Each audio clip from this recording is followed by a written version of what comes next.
Good afternoon. We will now resume our general business of the council. I want to thank all of our public speakers for their patience. We're running a little bit behind today because we've got so much going on.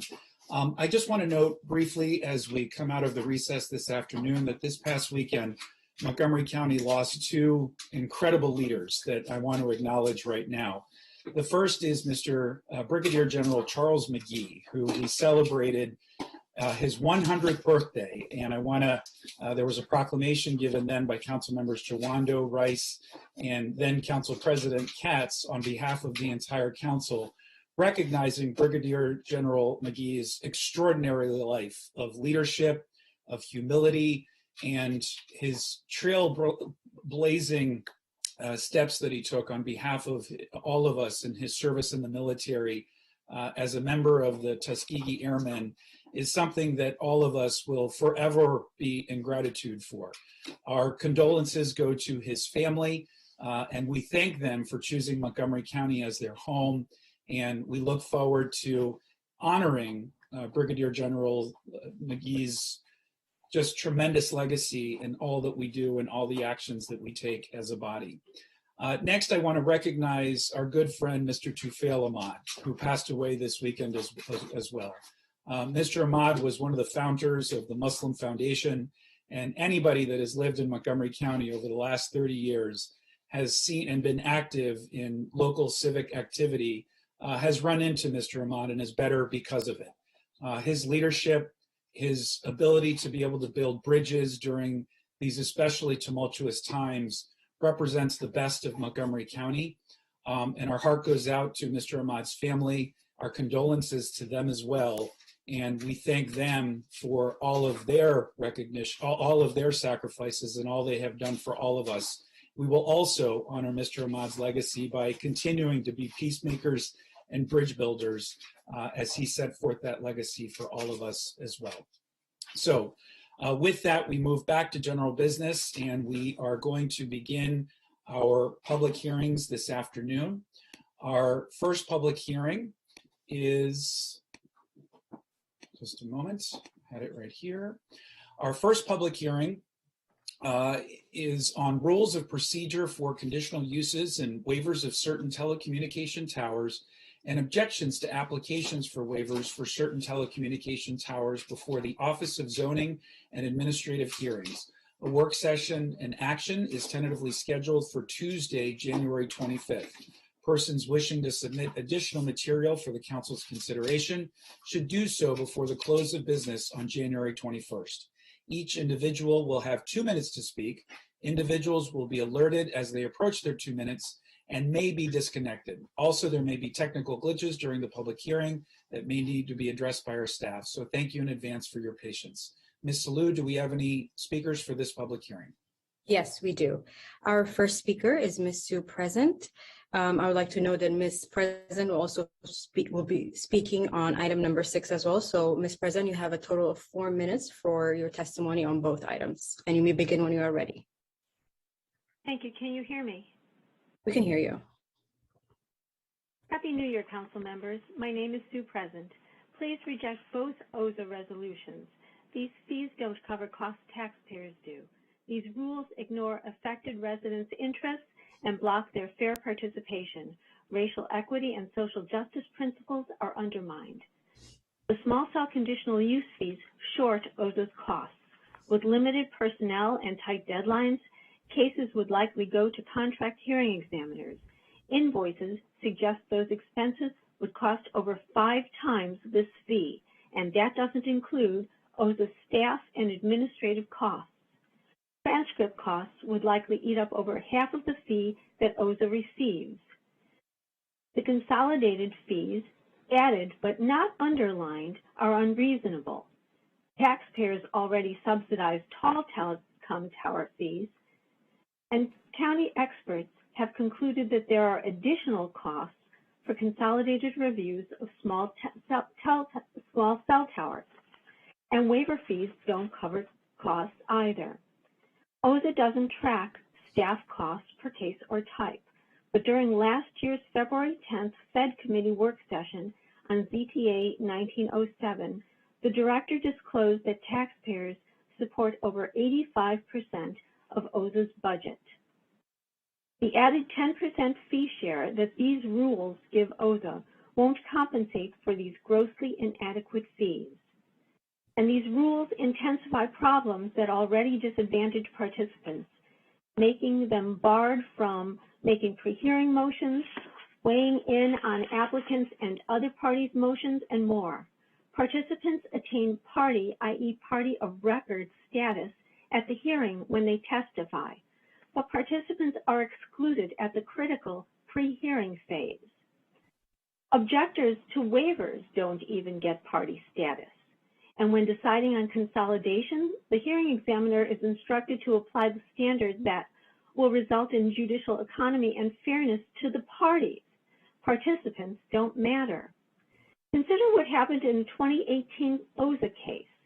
A cell tower was proposed on a property surrounded by 3 subdivisions with single-family detached homes and one with more modest townhomes.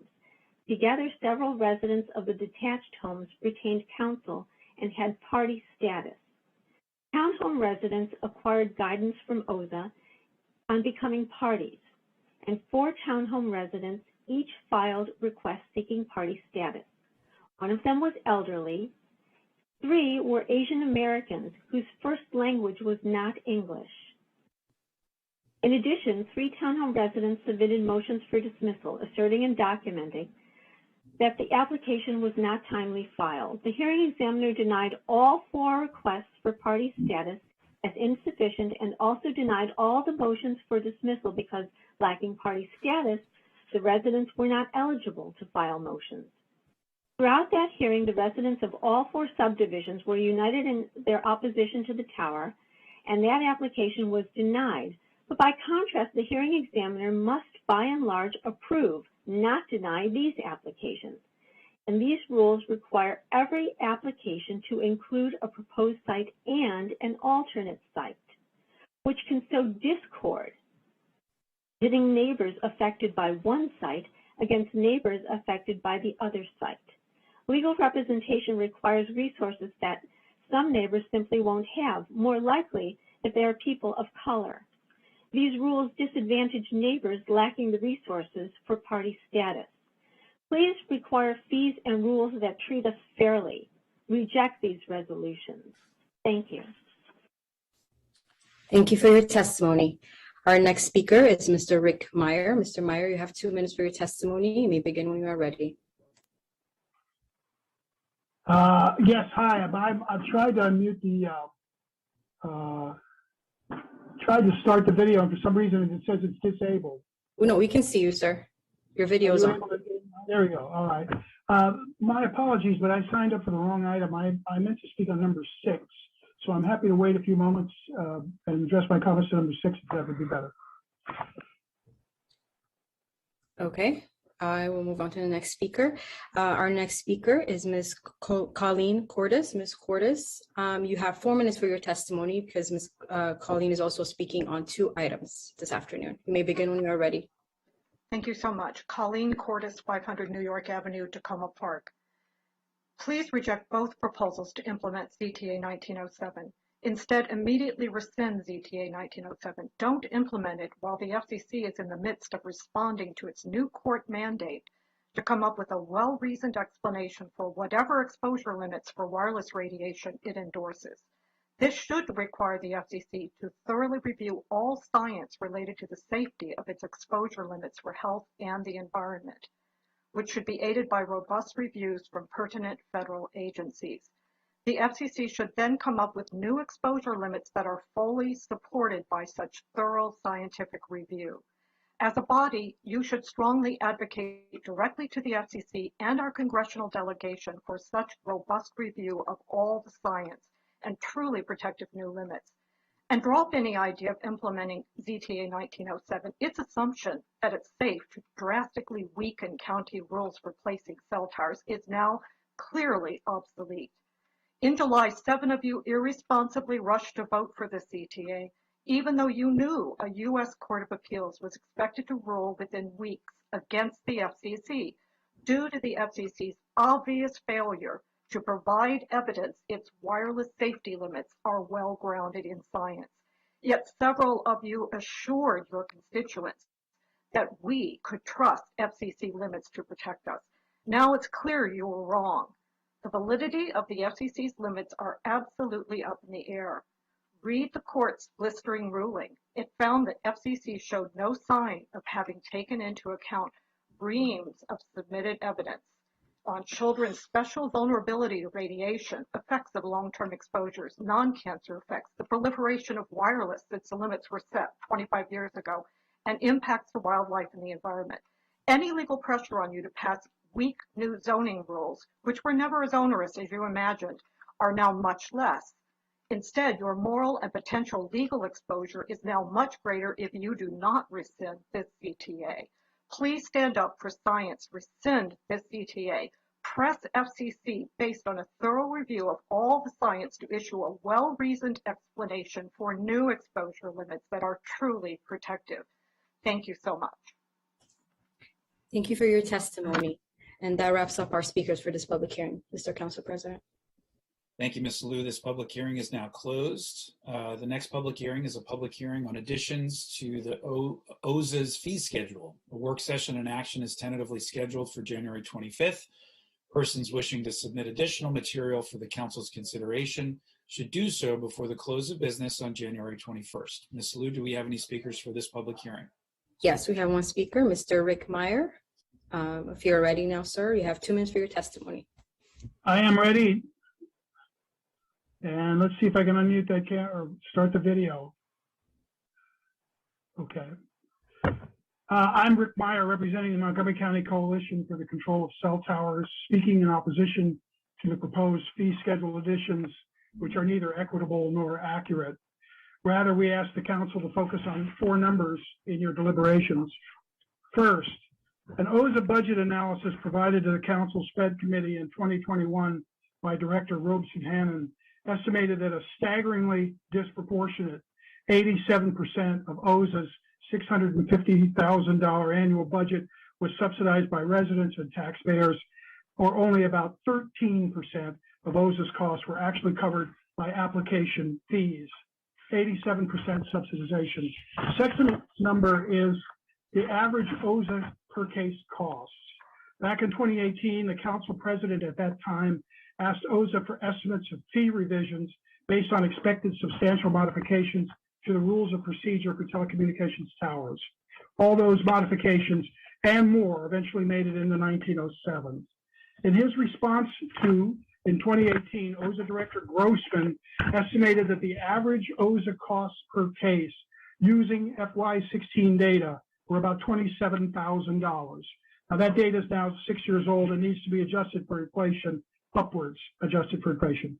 The third number is the actual cost for an example proceeding. That would be case CTT 1701 that Mr. Grossman chose this specific case and tried to dissect OZA costs, but omitted more than half of the ultimate expenses. Based on a MPIA request, we were able to tabulate actual costs, which exceeded $56,000 for that one case. So the proposed $2,600 fee for a contested small cell conditional use case is roughly 10% of the average OZA per case cost and just 5% of the sample case profile by Mr. Grossman, 5%.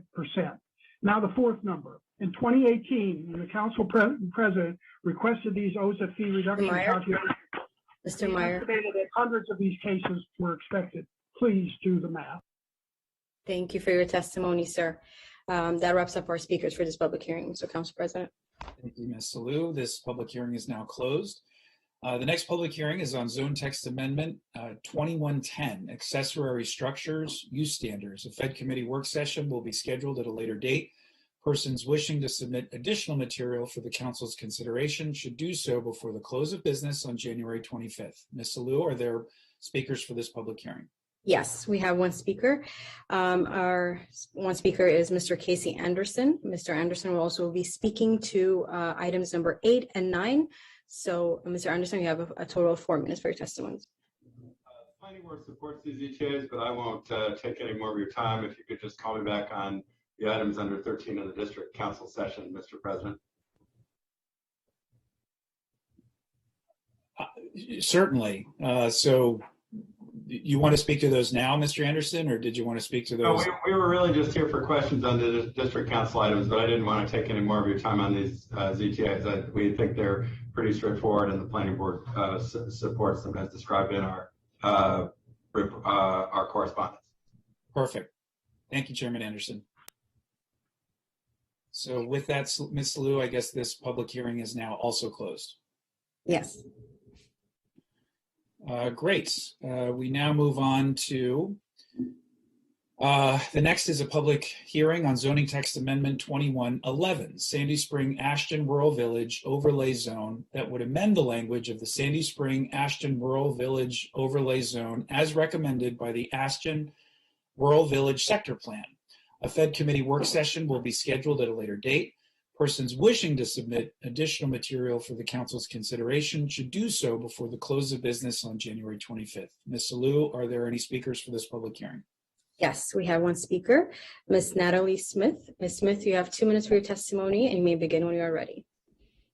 Okay, I am ready.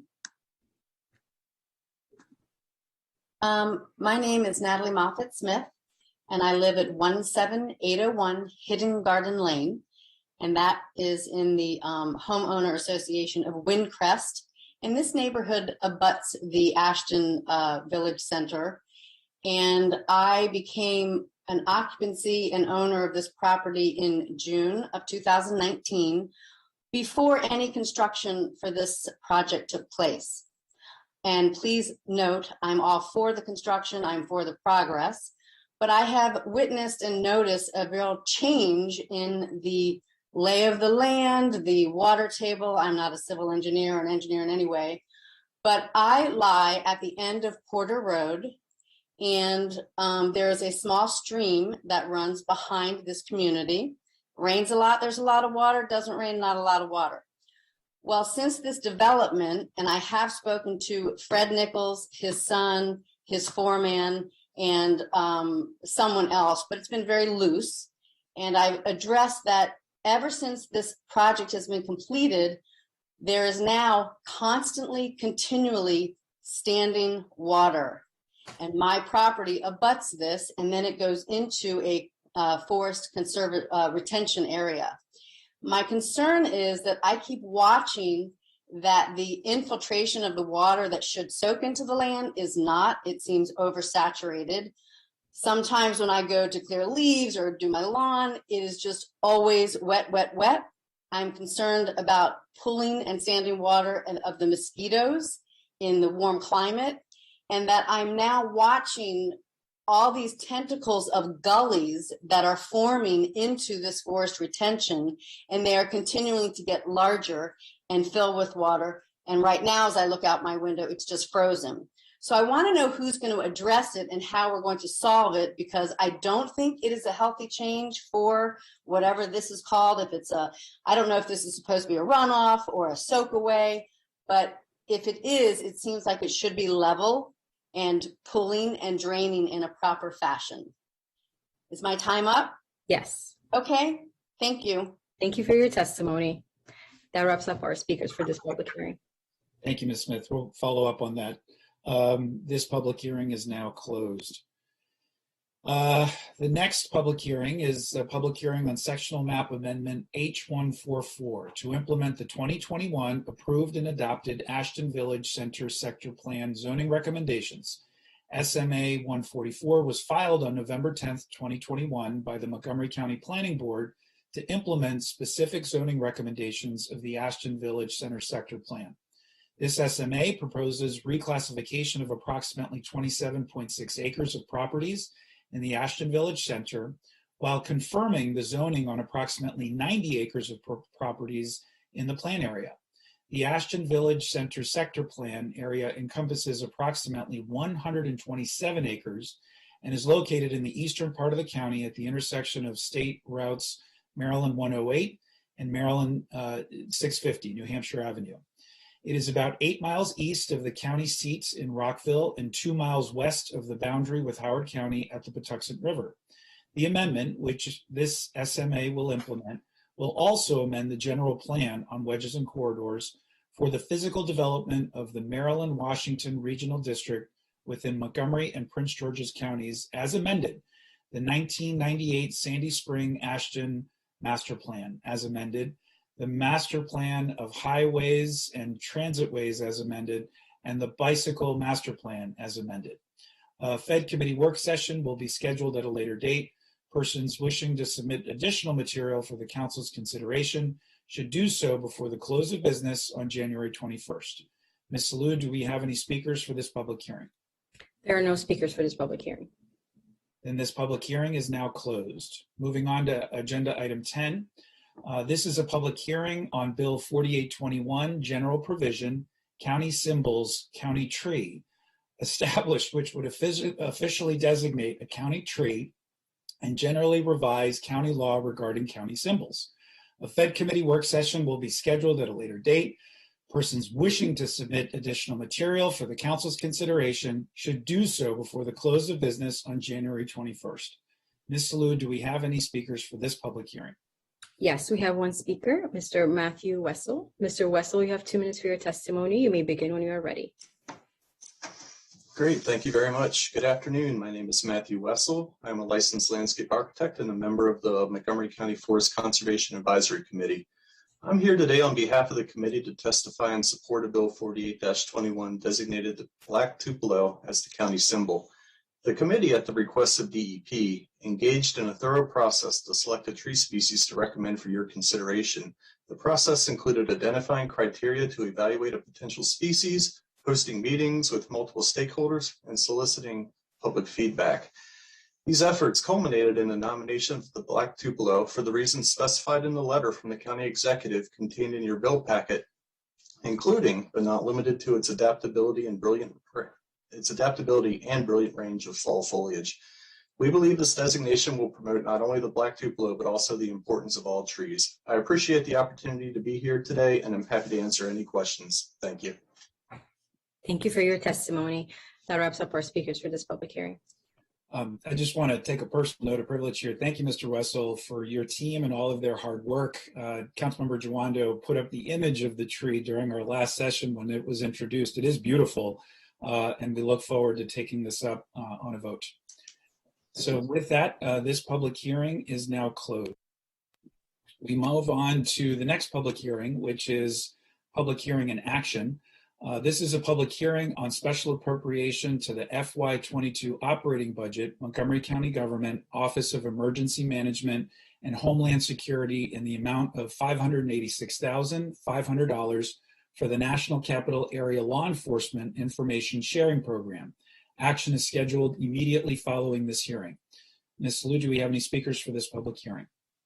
There are no speakers for this public hearing. And this public hearing is now closed. This will be a hand vote. Can I get a motion to approve the appropriation? So moved by Councilmember Katz, seconded by Vice President Glass. Any discussion? Hearing none, all those in favor of the special appropriation, please raise your hand. That is unanimous. Thank you. But moving on to our next public hearing, which is also a public hearing in action. This is a public hearing on a resolution supporting the establishment of an additional early voting center in Montgomery County. Action is immediately scheduled following this hearing. Ms. Salud, do we have speakers for this public hearing? Yes, we have one speaker, Mr. David Naiman. Mr. Naiman, you have 2 minutes for your testimony. You may begin when you are ready, sir. You need to unmute, sir. We can't hear you. Sorry about that. Thank you very much. Hello, President Albornoz and members of the council. I'm David Naiman. I'm speaking on my own behalf, not the U.S. government or the Board of Elections, but as you know, I serve as the Secretary of the Montgomery County Board of Elections.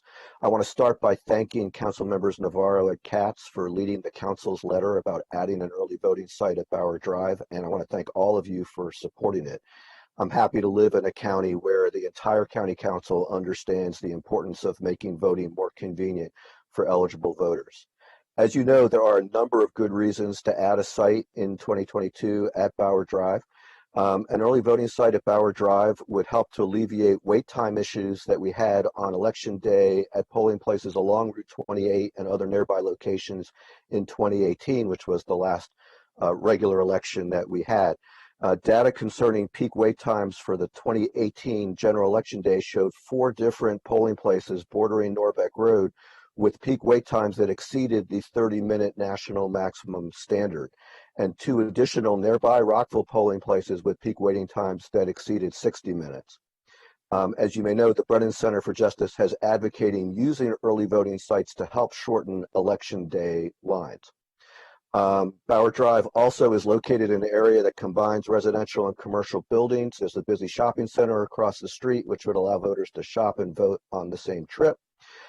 When school is not in session, there's additional parking available next door at Wood Middle School. It's served by Ride-on Bus number 48, and is conveniently located to the Bauer Park Apartments, a moderately priced rental apartment community. Another factor is that in 2022, the small size of the early voting site at the Executive Office Building, combined with the large number of paper ballot styles that are caused by the large number of offices that will be on the ballot, may lead to lines at the Executive Office Building, and Bauer Drive is about a 10-minute drive from there in case someone wants to choose a different location to avoid those lines. So, and in addition, one last thing, in addition to being a convenient location for Rockville residents, Bauer Drive's location would be particularly convenient for Leisure World residents and for Olney residents, many of whom drive down Route 28 to go to work or shop. They can obviously go vote at Bauer Drive on their way to or from these other destinations. So I urge you, and I thank you for your support, and urge you to approve this. Thank you for your testimony. And that wraps up our speakers for this public hearing, Mr. Council President. Thank you, Ms. Liu. Just again, a point of privilege. I know, Mr. Naiman, you're here in your personal capacity, but you have been just so actively engaged in these discussions for many years. And my colleagues and I always appreciate your counsel, and we thank you very much for your leadership, sir. So with that, thank you very much. If I could have just a point of personal privilege, I also remember that you were the chair of the Central Committee when I was first nominated for the Board of Elections, and I still very much appreciate that. Thank you. All right. Walking down memory lane there. Thank you very much, Mr. Naiman. So with that, this public hearing is now closed. This is a public hearing and action, and so can I get a motion to approve the addition of the Bauer Drive Recreation Center as an additional early voting site? Move. Moved by Councilmember Katz, seconded by Councilmember Navarro. Discussion. I know Councilmember Giwando wanted to get in here. Councilmember Giwando. I just want to say briefly, just thank you to Councilmember Katz and Councilmember Navarro and all my colleagues.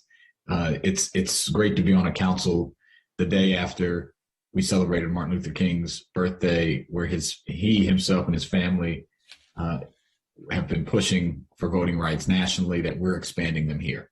And it's in line with what we've done in White Oak and other places. And so just really excited and appreciate the work on this, and appreciate Mr. Naiman and all of his colleagues. This is going to help a lot of people vote in an important election. So thank you, Mr. President. Thank you. I want to turn to Chair Navarro for her steadfast leadership on this and so much with regards to early voting site. Chairman Navarro. Thank you, Mr. President, and Councilmember Giwando, thank you for those comments. It is true. Sometimes I feel like we are living in parallel universes. I mean, when you think of the work that goes on collaboratively with members of the Board of Elections of Montgomery County, like Mr. Naiman, and so many others who have taken it upon themselves to advocate for expanding the opportunities for people to vote here in Montgomery County, is such a contrast. And I want to thank all of my colleagues for constantly looking at ways to facilitate this. The Government Operations and Fiscal Policy Committee has always prioritized, putting forth additional funding for our Board of Elections, making sure that we look at ways to expand these early voting opportunities wherever possible. And it's funny because we sent that letter, which I think it should have sufficed as the signal, but we were told that we needed to adopt an actual resolution, which I'm so happy that we're doing this. And I know that Councilmember Katz will be real thrilled because it is in his district. but it does provide a very important opportunity to expand access to voting. And so just want to thank all of you, and you know, we need to keep this going because it is absolutely the case that other jurisdictions should be following the lead instead of making it even more restrictive. So thank you. Thank you, Chair Navarro. Next up is Councilmember Katz, whose district this is in, and then he will be followed by Councilmember Hucker. Councilmember Katz. Thank you very much. And it's been said, and as you know, I try not to repeat what has been said, but I wanted to go very publicly and thank Chair Navarro. This goes back years ago. We testified, I don't know how many years ago now, I first got on the council then, about talking about expanding early voting and the early voting sites. And of course, over time, and Mr. Naiman and others were certainly, and every member of this council stood with us. And in fact, at times we had to stand and when there was a little opposition to it, but we stood together to make certain that it's as convenient as possible for people to vote. And that's what today is all about. And hopefully the rest of America can understand how important this is, that everyone should, it's not just that you can vote, it's that it has to be convenient to do it as well. And so that's what we're after, and I thank everyone for all of their efforts. And with that, I will turn it back over to you, Mr. President. Thank you. Councilmember Hucker. I just wanted to add my voice to thank Councilmember Navarro and Councilmember Cass for their leadership on this. Some of us fought for a long time, years, to get the early voting site in White Oak. This is a great complement to it. It's sort of a contemporary realization that not everybody has a car, and that people without a car and that people who are transit dependent, have every bit as much right to vote as everybody else. And our voting sites need to reflect that. We had to take that fight to the State Board of Elections as well as the County Board of Elections. Really grateful to Mr. Naiman for all his indefatigable leadership and advocacy on this, and all the different groups that have come out and testified for this site and White Oak over the years. It feels really good to be passing this. So thank you all for your leadership. Great. Thank you so much, Councilmember Hucker. So we have a motion and a second. All those in favor of adding Bauer Drive as an early voting site, please raise your hands. And that is unanimous. Thank you all so much. We now move on to our district council session. Item A is an announcement. The council will hold a public hearing on the planning board draft amendment to the master plan for historic preservation for the Potomac Overlook Historic District on March 1st, 2022 at 1:30 p.m. Item B is a work session / action.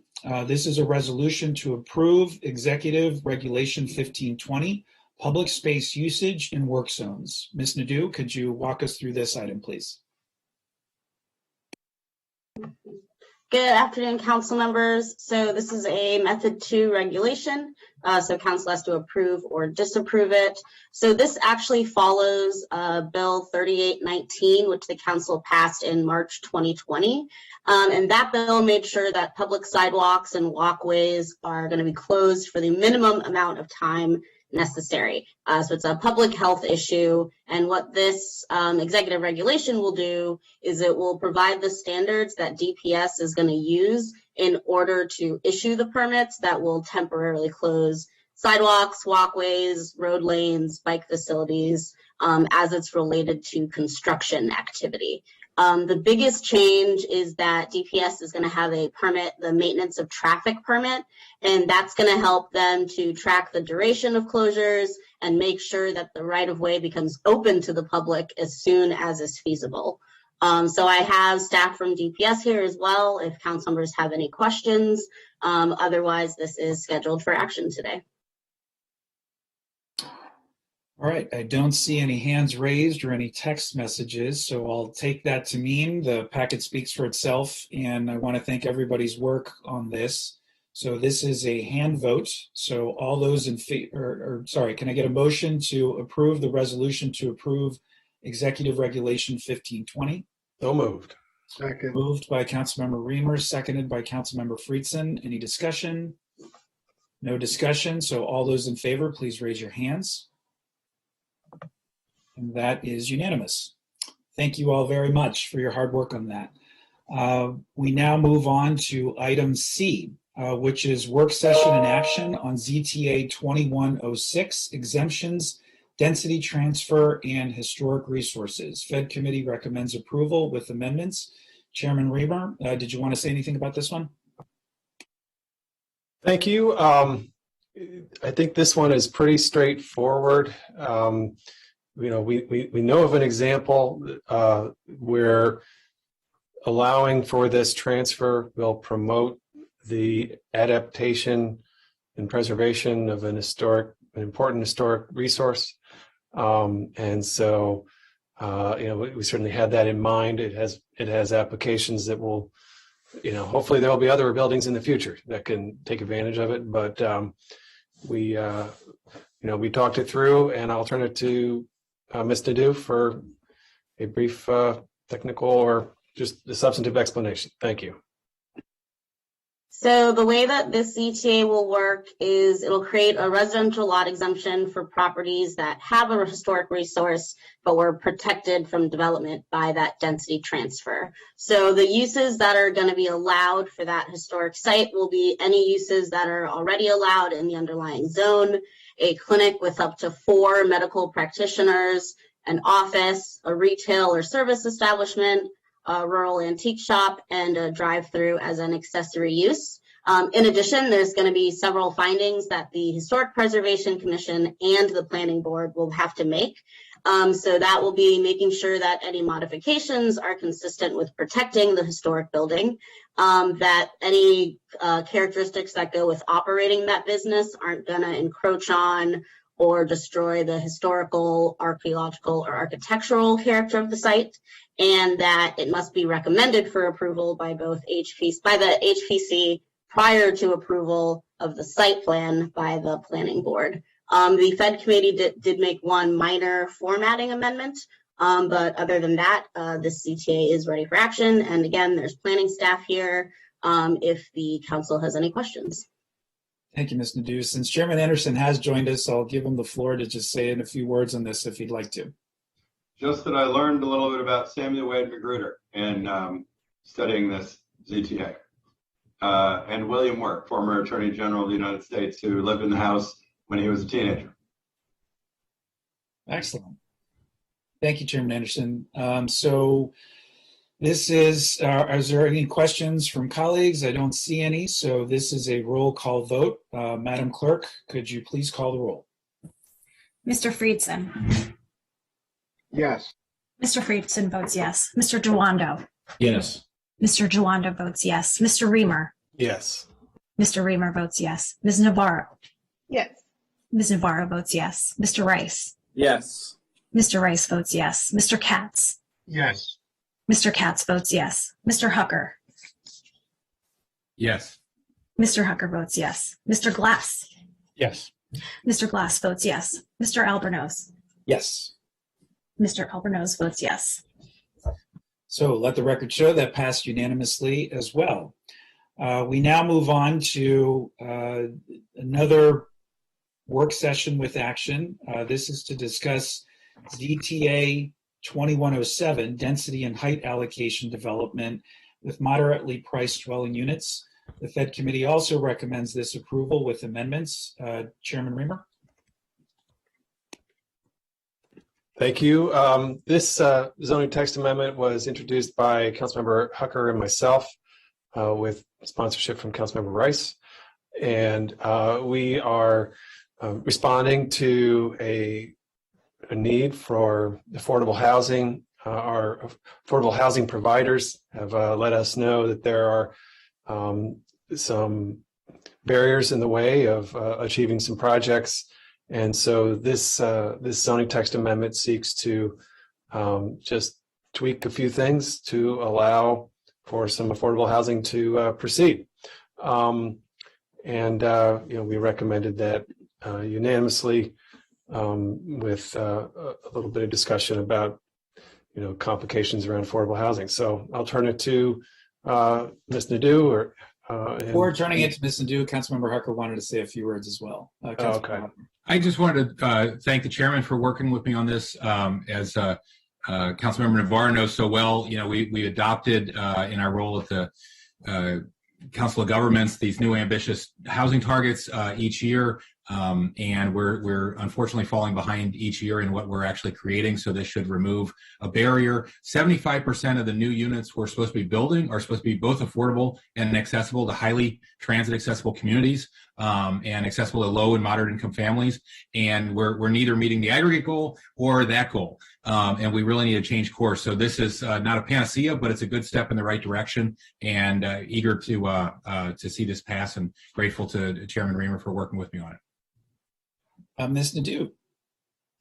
All right, so the way that this ZTA will work is it will allow a residential density of up to 2.5 FAR if the development is 100% MPDU or 100% 9% low-income housing tax credits, which is a federal affordable housing program, for at least 30 years. So this will apply if the underlying zone is CR or CRT. However, it will not apply in the TDR overlay zones. And those are the technical details of this CTA. Thank you, Ms. Nadeau. Do any of my colleagues have questions or thoughts? Going once, going twice. So if not, then this is also a roll call vote. Madam Clerk, could you please call the roll? Mr. Friedson. Yeah. Mr. Friedson votes yes. Mr. Jawando. Yes. Mr. Jawando votes yes. Mr. Reamer. Yes. Mr. Reamer votes yes. Ms. Navarro. Yes. Ms. Navarro votes yes. Mr. Rice. Yes. Mr. Rice votes yes. Mr. Katz. Yes. Mr. Katz votes yes. Mr. Hucker. Yes. Mr. Hucker votes yes. Mr. Glass. Yes. Mr. Glass votes yes. Mr. Albornoz. Yes. Mr. Albornoz votes yes. All right, let the record show that that passed unanimously as well. So with that, colleagues, we now move on to the next item on the agenda, which is an update from the Chief of Police and his team on crime statistics and violent crime trends here in Montgomery County. I believe we are running about 10 minutes early, so I'm not sure if Chief Jones is here, but we know Ms. Farag is here. So let me try to buy us a little bit of time, and I will in a moment call on Chairman Katz of our Public Safety Committee to make some opening comments as well. But in fact, why don't I do that right now? Chairman Katz, why don't you say a few words and then I'll chime in after you.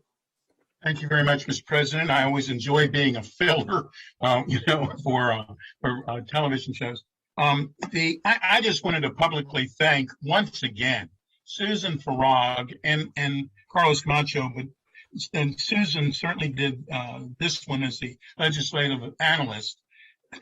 This information that we received, as you recall, Mr. President, and Councilmember Hucker at the Public Safety Committee, I think it was about 6 weeks ago, early December, and we realized that Montgomery County is going through some statistics that we really are not as happy about it as we should, as we might be. Obviously, our crime statistics are on the rise, and we need to understand what they are and what is taking place with us. There's crimes with firearms are certainly of great concern, and I know that Ms. Farag and will go through this packet with the council. But it certainly is eye-opening, and we all need to continue to be so very concerned about it. And I also wanted to publicly thank Chief Jones and I know Assistant Chief Perkerlone and Assistant Chief Patel will be here today as well for all of their hard work and all of the women and men of the Montgomery County Police Department.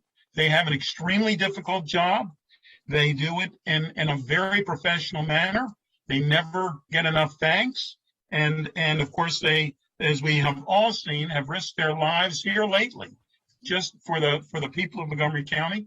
And we need to make certain that not only are they thanked, but that our recruitment it needs to be stepped up. But we need to make certain that anyone that wants to be in the law enforcement field thinks of Montgomery County first in order to be in that field. And right now, because of pay and whatnot, we are not in that in that line at this moment. So with that, I'm going to turn it back over to you, Council President. Thank you, Chairman Katz. Good job. Chief Jones is chiming in right now, so thank you. I'll just speak for just a minute or two. So as the chairman noted, we did have a very robust discussion in the Public Safety Committee just prior to the holiday recess, where we did see some very alarming trends that are consistent with alarming trends that we're seeing across the country. This, unfortunately, is one of the many negative byproducts of what we've all had to experience over the last 2 years.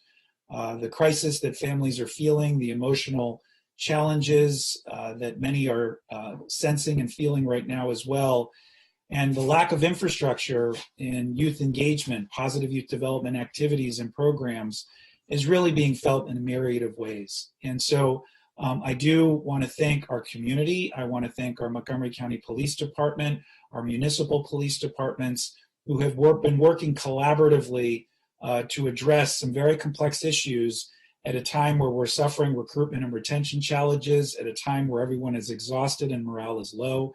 And we must remain vigilant. And it takes all of us, whether it be through policy, whether it be through budget action, whether it be through civic or community engagement, for us to collectively be rowing in the same direction here and trying to address these underlying issues. But residents have a responsibility as well. There are some simple steps that we can take. I participated in a town hall discussion along with Chairman Katz, again, prior to the holidays, and I learned an interesting statistic. More than 80% of car thefts could be prevented if you just simply lock your vehicle at night before you go home and go to bed. And so there are steps that we can take communally to help, that are rational and reasonable, that address some of the complex needs before us. So with that, I want to thank you very much, Ms. Farag, as the chairman noted, for putting once again together an extraordinary packet of information.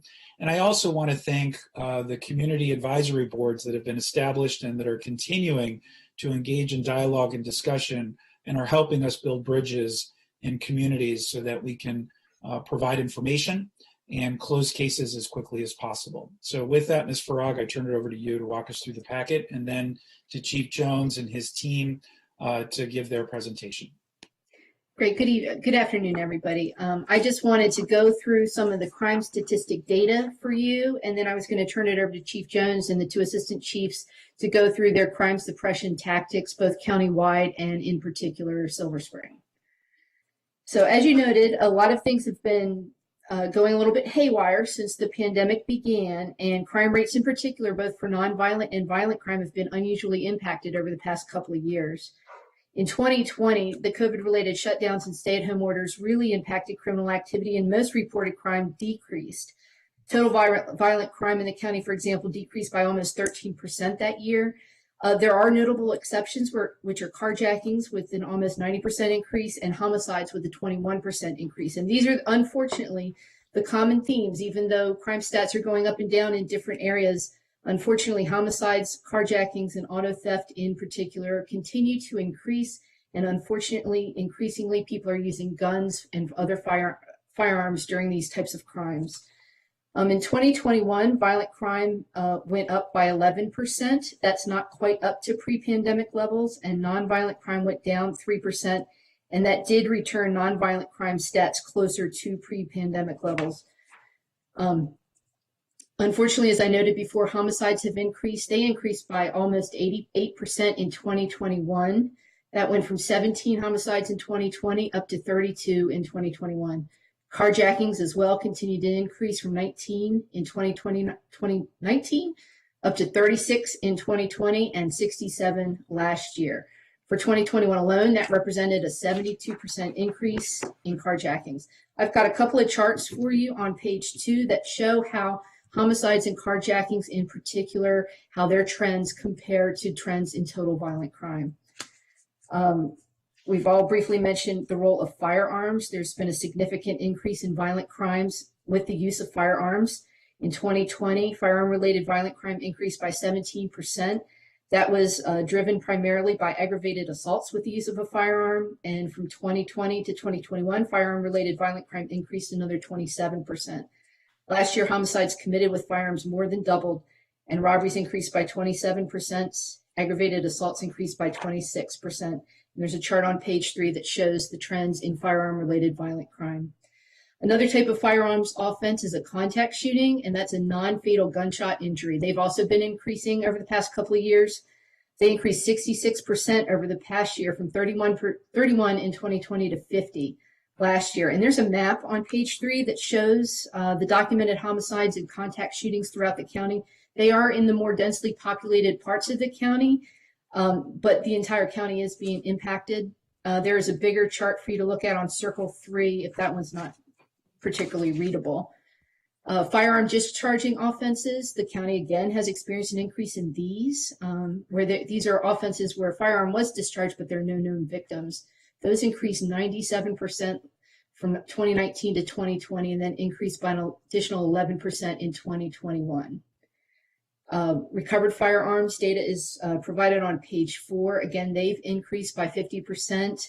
They're just slightly above pre-pandemic levels. In 2019, there were 1,047 firearms recovered, and in 2021, 1,192 firearms recovered. A subset of that is ghost guns, or privately manufactured firearms is probably the more technical term for those. And those are firearms that can be assembled from components bought online. They don't have serial numbers, and they're untraceable. They're easily accessible to those who are otherwise prohibited from possessing guns. And they're becoming a significant problem across the country, not just around here. And the number of PMFs that have been recovered by the county have increased from 2019 to 2021, from 16 that year till 70 last year. The county did pass legislation last year that prohibits the sale and transfer of ghost guns to minors. And it's my understanding that in the General Assembly, state legislators plan to introduce legislation that prohibits unserialized firearms as well. For nonviolent crime, many of the types of nonviolent crime have decreased last year. Commercial burglaries were down 22% last year, and residential burglaries were down almost 10%. Larcenies from autos, and that includes auto parts, decreased by 11%. Although most of this nonviolent crime has decreased, there are increases in 2 areas. Again, auto thefts increased by 19% last year, and identity theft increased by 62%. And there's comprehensive data on the nonviolent crime stats on Circle 8.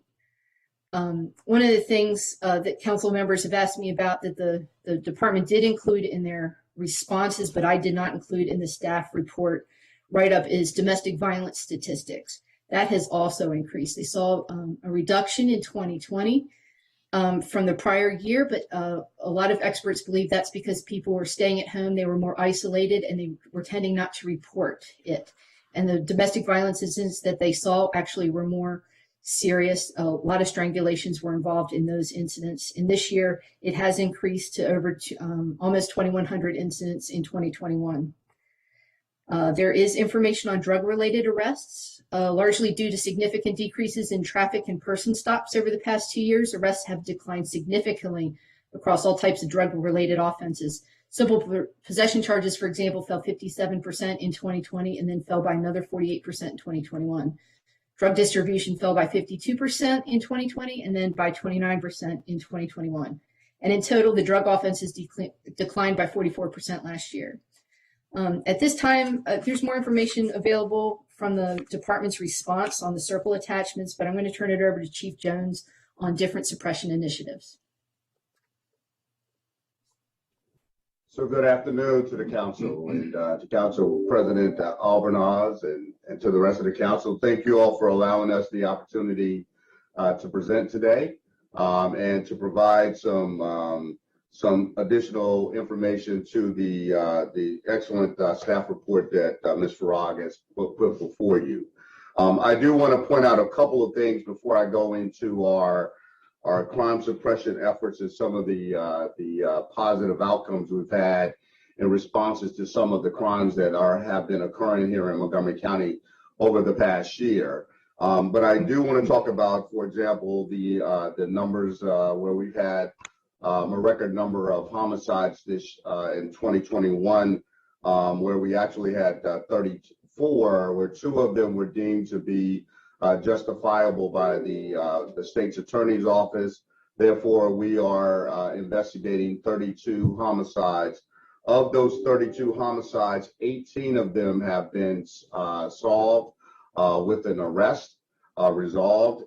We have 5 of those 32 incidents are domestic related, confirmed to be that, and also 14 of those homicides were deemed to be disputes amongst individuals. The remaining homicide investigations, primarily particularly the ones which are unsolved, we are still working towards possible motives based upon the investigation, and of course, all of those are continuously being investigated. And I do applaud our homicide unit to be able to close out a high percentage of homicides that is not a norm to be over 50% in solvability rate for most communities in our country. I'd also note that as we have noted and has been stated earlier about our increase of carjackings, and I know this council has been somewhat informed about the carjacking task force that we put together in 2021, not only for our agency, but also our adjoining jurisdictions such as the District of Columbia and Prince George's County, where we have been working hand in hand with our U.S. Attorney's Office in Greenbelt, as well as the State's Attorney's Office, to really get a hold of what has been happening with carjackings across the region. As we know that this incredible increase of carjackings that have been occurring, the 72% increase, as I have noted before, we really, when we went to what was really the root cause of these increases in carjackings, there was no really clearly defined root cause. We found that the majority of the incidents that occurred, we found that there were individuals who committed these offenses came from other jurisdictions. We found a large amount of these vehicles that were actually recovered. We found them recovered in other jurisdictions, such as the District of Columbia, and even a certain area within the District of Columbia. We were able to really tie to a group of individuals through joint investigations in several occasions where we actually made multiple arrests of individuals who were actually committing these horrible acts in our county, and understanding for the fact that, in fact, as we looked at it, the more than half of our carjackings that occurred over the past year actually occurred in the 3rd District, also known as Silver Spring. So we really put together a concerted effort by different aspects of our department, to include our special assignment teams, our DCAT teams, to have focus on these particular problems as well as patrol. As we noted that these cases were occurring, and in some cases we actually observed carjackings that were either in progress or had just occurred, and we actually were able to capture some of these individuals in the act of these offenses. So those are some of the positive outcomes from that aspect. We've seen the numbers slowly decline over the past few months. We're hoping that we're on a steady decline for carjackings moving forward. Again, knowing that in general, for most of these types of offenses, there is a smaller sort of a part of our populations that exist across all those jurisdictions, as I pointed out, that are involved in these types of acts. So we will continue to monitor that to see, again, how progress is moving forward. But I do want to state that when we look at our suppression efforts to these types of different types of crimes that have been happening, I want to really highlight a few successes that our officers have been committed to actually getting the work done and capturing the individuals who are responsible for many of these offenses. We just recently had a trend of pharmacy robberies, where we had 2 individuals who were going into our pharmacies, One where actually they had committed a robbery at Leisure World on one date, I think back in November. They had done 2 robberies in downtown Bethesda of pharmacies at the Walgreens and another location. And then they turned around and we had information that our commanders had shared with their officers to have a focus on really trying to capture these individuals, as we anticipated that they will probably come back to the county and commit another offense. And actually, we did capture them a couple of weeks ago where they actually attempted to rob the Leisure World Giant pharmacy. Once again, in fact, they did that, but our units were on scene after they committed that act swiftly, and were able to come up with a plan that we were actually place them in the custody, and we have been able to close out several of those pharmacy robberies where they had terrorized really those communities from that standpoint of stealing different narcotics from the pharmacies that I noted. Also, I would note that we had a string of commercial burglaries where individuals were actually breaking into many of our businesses in the Wheaton, Silver Spring districts primarily. They were basically actually going in and breaking windows and utilizing crowbars to make entry. And we were able to, again, identify that trend, put together several resources with our special assignment teams. And we actually caught these 2 individuals, again, who are not from Montgomery County, but who were here committing those offenses. And we were able to catch them in the act and arrest them and close out those 20 burglaries which had occurred before. And as you may have heard just over the weekend, we had an individual who had committed several bank robberies in the county, in the Gaithersburg, Darnestown, as well as Poolsville.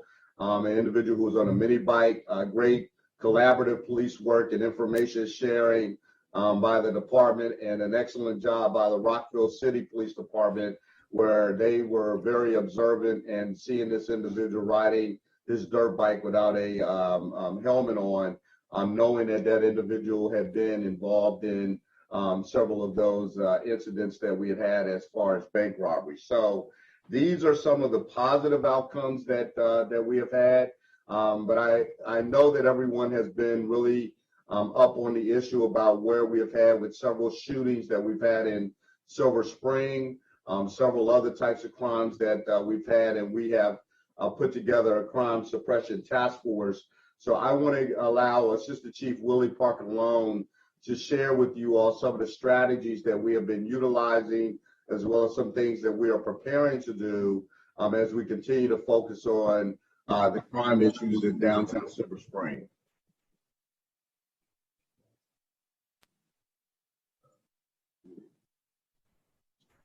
Can you all hear me? Yes. Okay. So the 3rd District Commander, Dave McBain, and his deputy commanders and all of his officers have taken a lot of approaches to address the crime in the central business district of downtown Silver Spring. And I'm going to discuss some of those techniques that they are doing. So the deputy district commander, Lieutenant Reed, oversees the central business district, and he actually conducts weekly meetings with all of his officers and all the specialized units. And each specialized unit submits weekly reports of their outreach and enforcement efforts in the downtown Silver Spring area. So Commander McBain created a crime suppression task force made up of one of his 2 central business district teams of officers. And this team is led by Sergeant Mulo and consists of 1 sergeant and 5 officers. They started in October of 2021 with the overall goal of reducing criminal activity in the central business district. And in just over 2 months, the team has made 6 handgun arrests, and those handguns were all loaded, individual arrests. They've made 2 attempted armed robbery arrests, 2 stolen vehicle arrests, 2 stolen motorcycle arrests, 1 first-degree assault arrest, 7 felony possession with intent to distribute narcotics arrests, and in one of those, they recovered over $99,000. They've issued 13 civil citations, 1 criminal citation, and have served 3 warrants. There's also the Central Business Spike Team, which is led by Sergeant Parker, and that consists of Sergeant Parker and 4 officers. This team provides high visibility enforcement and works with the loss prevention personnel from the stores in the Central Business District. And their efforts have led to numerous arrests for shoplifting and distribution of stolen merchandise. These officers are on bikes and they average around 20 miles a day. They spot check their businesses in the Central Business District. They roll through the 6 parking garages. They go to the library and high traffic areas around Veterans Plaza. They also provide high visibility with stationary positions near ATM locations and gas stations in the Central Business District. And during the month of December, these officers made 147 citizen contacts. In working with the 3rd District Investigative Section and the crime analysts, Commander McBain has identified 4 high visibility stationary positions for patrol officers to be assigned. These high visibility positions operate from 9 p.m. until 2 a.m. Friday and Saturday, and they have also been deployed since October of 2021. The locations for these high visibility positions are Georgia Avenue in Fair, Georgia Avenue in Colesville, Fenton Street in Fair, and Fenton Street in Ellsworth. And once they're on these posts, these officers are instructed to operate their marked police cruiser with their lights on. They spot check various parking garages every hour, and they assist patrol officers with calls for service or backup patrol officers on incidents that are near their positions. Commander McBain continues to stay in contact with and meet with the residents in downtown Silver Spring to update them on his enforcement and his officers' enforcement efforts and to discuss the proactive steps they are taking. Lieutenant Dave Reed, who I mentioned earlier, is currently working with the CBD nightlife business owners, and he's pleased with the discussions that they've had surrounding safety for their patrons and the community. Some of these businesses actually hire off-duty police officers, and this effort adds to the overall number of police officers focusing on safety in the downtown Silver Spring area. And Commander McBain has received a lot of praise for the high visibility posts. A lot of residents see those officers at those locations and have reached out to him to say how appreciative they are that they see officers that are out there. We also, Commander McBain, specifically Lieutenant Reed and Lieutenant Tanisha Jensen, are working with other governmental stakeholders to deal with the nightlife as it relates to establishment checks and accountability. So they're working with alcohol beverage services, permitting, licensing, the regional services. And these officers are available to go out with these folks to do establishment checks during the hours of operation to ensure that the alcohol consumption is being done during the specific times. And the midnight officers are utilized for this as well. We also work with other bureaus, which is the Field Services Bureau and the Alcohol Initiatives Unit officers who actually go out with our patrol officers and ABS. And that is a quick overview of, and that's just a quick overview of the crime suppression efforts that Commander McBain and his officers are doing in downtown Silver Spring. And thanks, Chief Parker. I also wanted to make sure that we highlighted the fact that over the last quarter in the 3rd District, in the Central Business District specifically, that we did see a drop in robberies from last year's comparison to about 26%. We also saw a drop in burglaries in that area to 21%. But yet we did see that increase in regards to the non-fatal shootings, as everyone's aware of. But again, we began to put more resources, and we've had some successes with actually capturing those individuals responsible due to quick responses by on-duty off-duty officers that have been working in nearby areas. And I also wanted to stress that we also had a drop of about 45% in theft from vehicles to include in the downtown Silver Spring area. But I want to, speaking of shootings, I want to bring in Assistant Chief Dinesh Patel to talk about the follow-up from the investigative standpoint of gun crimes that are occurring in our community and how we are working to solve those cases. Good afternoon, everybody. As the Chief has discussed, one of the most disturbing trends that we've seen is the number of shootings, and of course our homicides related to firearms. Our aggravated assaults, went up from 158 to 199, which is the predominant increase of our violent crime. And most of those events, firearms being used. We're seeing an increase in the total number of privately manufactured firearms, commonly known as ghost guns. We seized 71 of those year to date, not year to date, in 2021. Also, something that we picked up on that we believe is going to be an emerging trend is not just privately manufactured firearms being available to the public, but actually the ability for people to manufacture their own firearms, or at least the lower unit of a firearm, typically a handgun, with the 3D printer. We recently made a seizure in a case related to a gun that was manufactured with the 3D printer. And historically, the quality of those has not been great. And this one that we put our hands on during an arrest in 4th District actually was of concerning quality because even with tougher legislation that we believe is coming with privately manufactured firearms, somebody being able to do this within their home, creates a whole nother vector of concern for us. So what are we doing about it, right? That's always a question with everything going on in crime, violent crime, auto theft, shootings, a whole myriad of things. We're trying to support our patrol bureau, which is doing an amazing job out there. Many guns, being taken off the street on almost a daily basis during traffic stops or other encounters.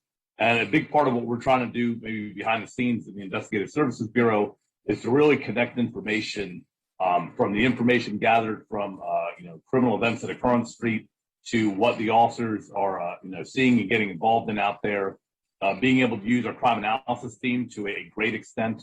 I won't get involved in different techniques that we use, but suffice to say, we try to look at every piece of data that we can get our hands on, and make those connections and correlations to people, who their associates are, where people may be committing crime. Working with our regional partners on basically a daily basis. I can tell you that there's a group of assistant chiefs for myself in Prince George's County and DC and Fairfax that are in almost daily communication with high incidents or high priority incidents that occur, trying to share information at every level.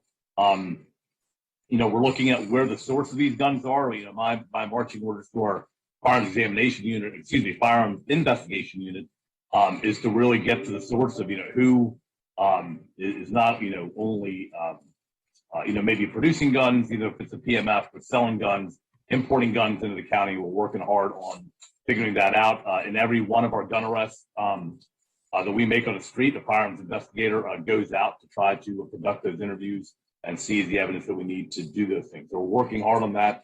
As it relates to gun crimes, working with our state's attorney's office is critical. Maryland has some of the toughest gun laws in the union, but we need to make sure that people are prosecuted, in particular repeat offenders. To that end, we've met with the state's attorney's office in the last couple of weeks, and we're working to make sure that they have all the information that they need to fully prosecute those cases of people who are violent offenders or are likely to become violent offenders if you're carrying a gun around the streets of Montgomery County.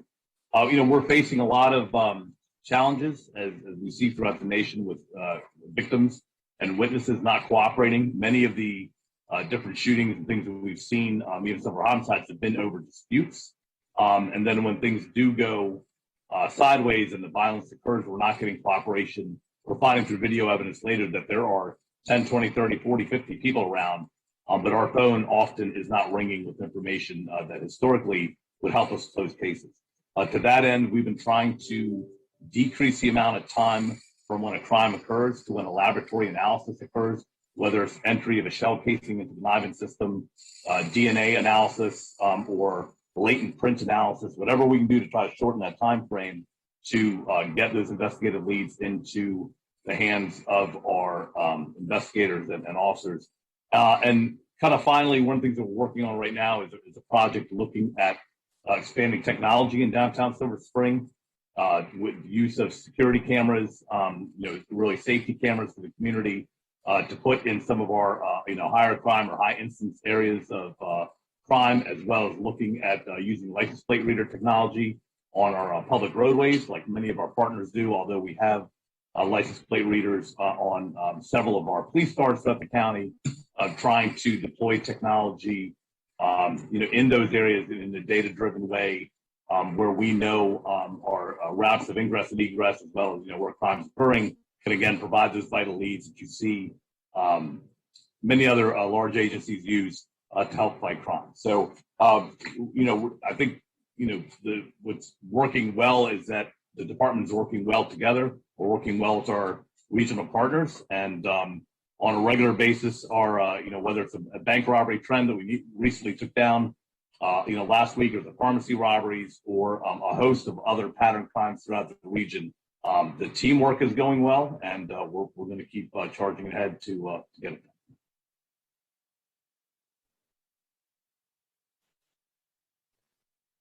Okay, so at this point in time, I think we'll pause here and turn it back over to you, President Albornoz, and we're prepared to answer any questions that any of the council may have.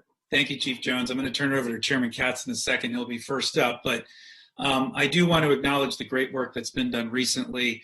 I do want to thank Councilmember Jawanda, who convened a productive meeting and facilitated a discussion between law enforcement and some of our proprietors of businesses downtown that stay open a little bit later. I think that's a good example of the kind of interaction and the possibilities that lie ahead for us to be able to collaborate and work together to tackle some really pressing issues. I did have a couple of questions.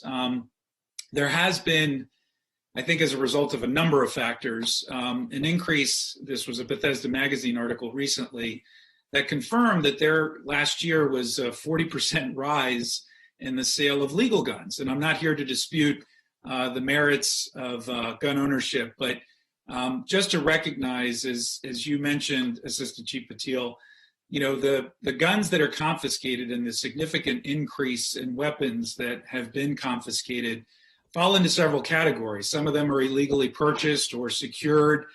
Some of them are, as we are seeing in large growing numbers, being purchased online through new technology that's being made available that we're having a hard time keeping pace with legislatively.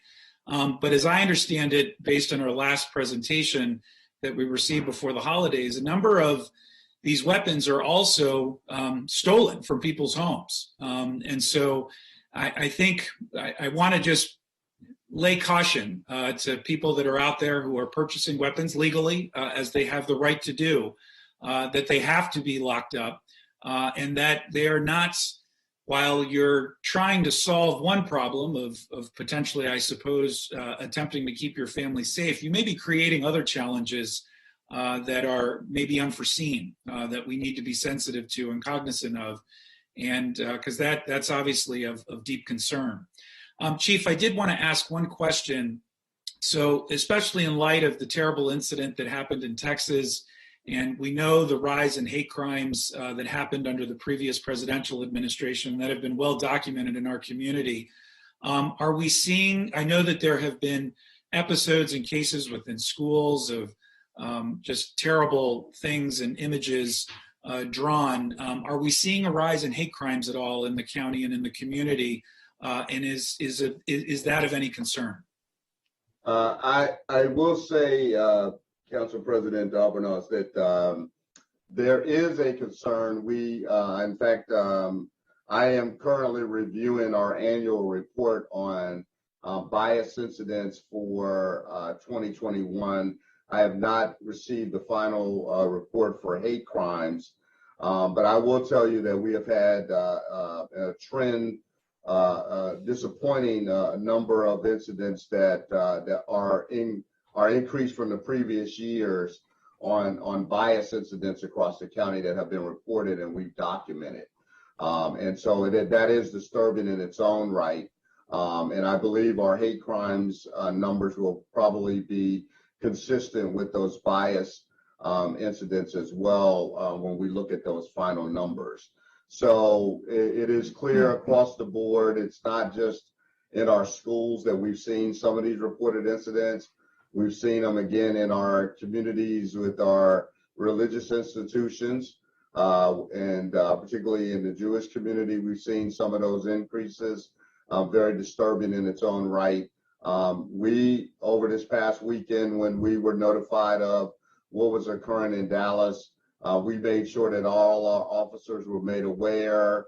We were communicating with many of our Jewish organizations here in Montgomery County to let them know that we were patrolling these institutions, as again, we never know what else may be sort of in the pipeline, and we were monitoring those events in Dallas very carefully.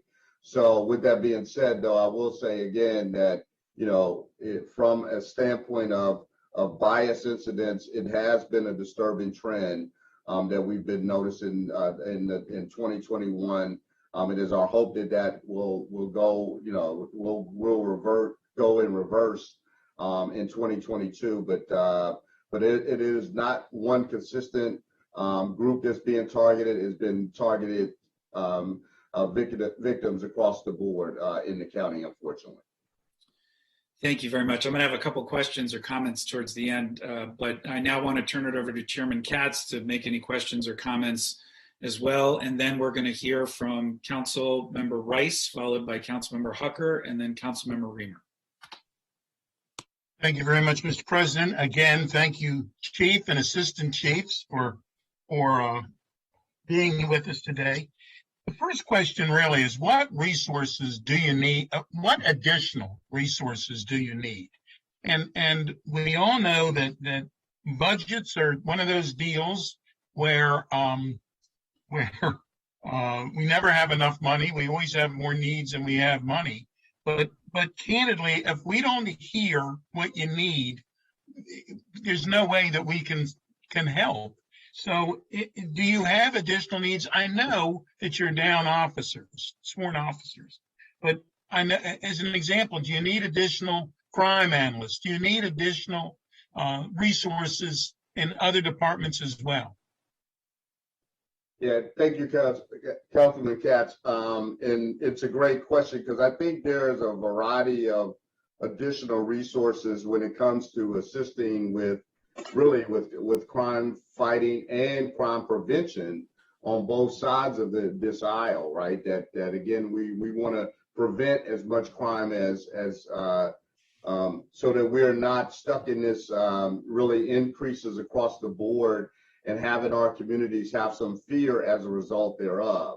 So yeah, no doubt about it, manpower has been an issue. As we know, we've seen a decline in the numbers of officers that are a part of our agencies at this point in time. And I know we'll have further discussions about staffing as we move down the road. We have been really putting our heads together almost daily.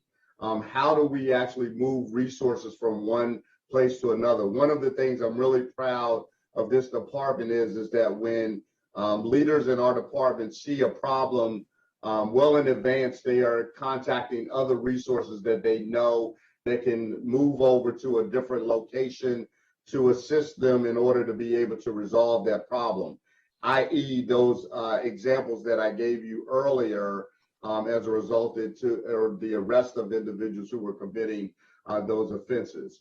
But yes, the reality is that we are putting together some asks that I think that we'll be really having a discussion with the council probably later, as well as the county executive, most, you know, from our standpoint, that we will be looking at what are those needs to help us to be able to be more efficient and provide more information daily. And there is resources, for example, when we look at some of those things that might, those resources that might, as Chief Patil was talking about, like license plate readers or our cameras in certain locations, and how we are working to put together really things that are not only going to benefit these types of incidents and to be able to be preventive and to solve them in a much simpler and easier way, but to also be very proactive for major events that we have in the county, that we sponsor when we have large amounts of people, and we can have sort of an incident command and have the ability to have those resources helping us to be able to provide that safety net to the community in a very proactive way. So these are the things that we'll be coming back to the council with, that I think if we all can agree that will help to make the community, not just in one part of the county, but all throughout the rest of the county, for the different events that we have or the issues that we have as it relates to crime, no matter where that may be. Thank you. And obviously technology is an important part of what you do and what we need to be helping you do. Council President already brought up hate crimes, and I had that on my list as well. Obviously, it's a horrible situation, but we do know that you and your department were extremely proactive when the horrible situation took place in Texas this weekend, and you were very proactive to make sure that others were aware that we were going to be with them.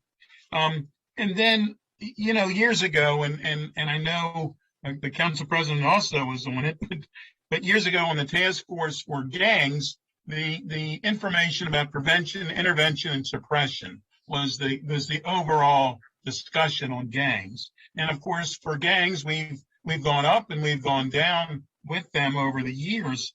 But one of the and I'm sure that there's still prevention, intervention, and suppression still is a part of what needs to be done. For the prevention, we need to continue to work with Montgomery County Public Schools. For intervention, we need to work with the rec department, and we need to continue to work with all the other departments as well. In addition to the mental health crisis, is there anything that you're going to need in addition to what you have now to work with the other departments for the prevention and intervention and suppression, as well as the mental health side?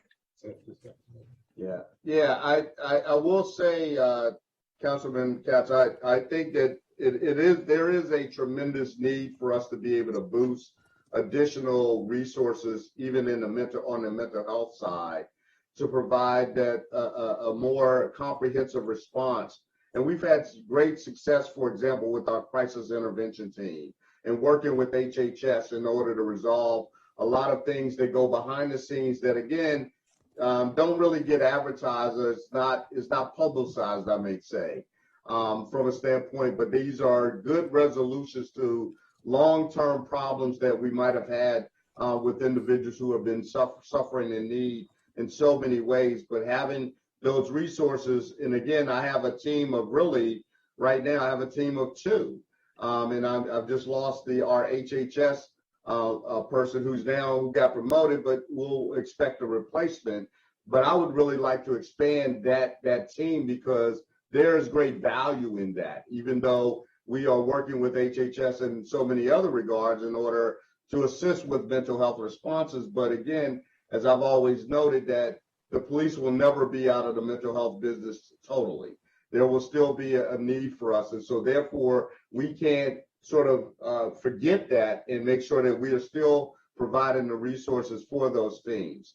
The other part that you also raised, that yes, that there are these additional resources that we may need to help us along the way in solving some of these problems. Again, we put together a lot of resources, really kind of not sort of in a haphazard way, but we do it out of necessity.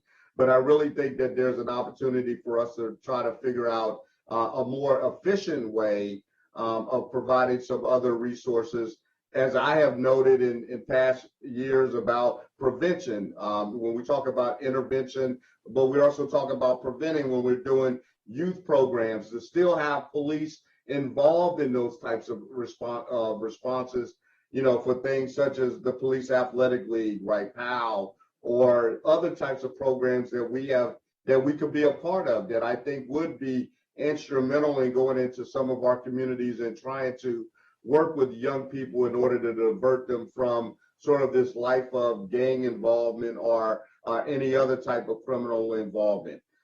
to be more proactive in a positive sense from a community outreach standpoint. That's what I would really like to see us move towards at some point, but we would need resources to be able to do that. Thank you. And thank you again for all that you do. And with that, I'm going to turn it back over to you, Mr. President. Thank you, Chairman Katz. Councilmember Rice. Thank you very much. And thank you, Chief. Thank you, Assistant Chief Parker Lone. Thank you, Assistant Chief Patil.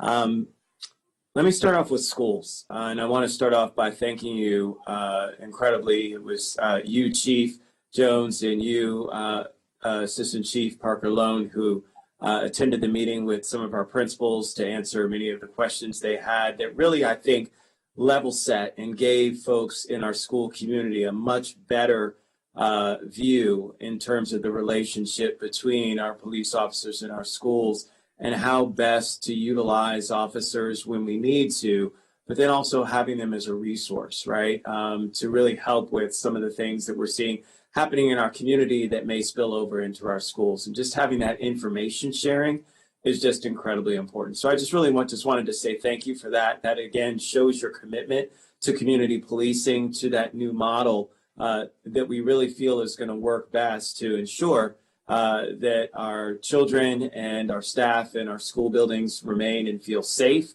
but at the same time not feeling as though they are policed, right? We never wanted that to be the case with our school resource officer program either.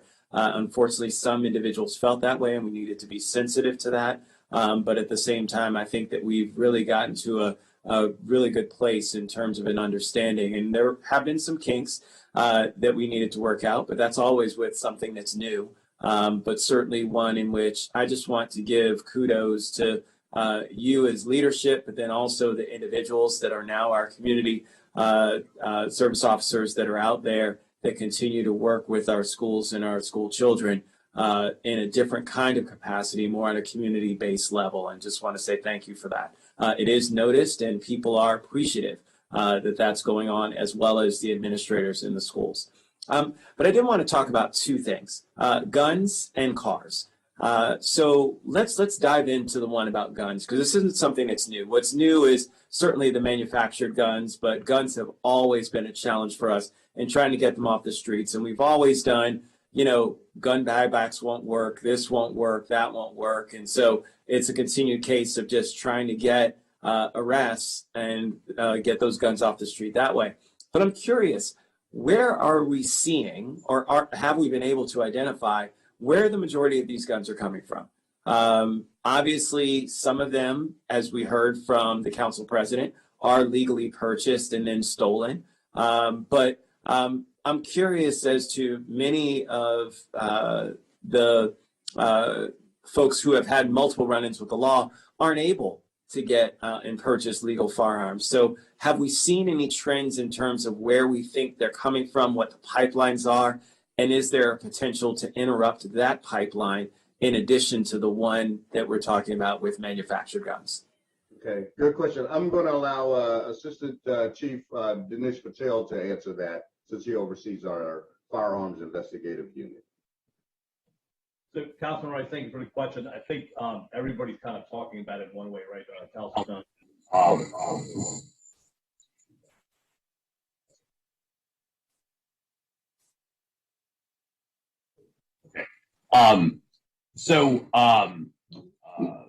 Council President Albornoz had commented earlier about the large increase of sales of legal guns into our community. I say our community, across the board, across the United States.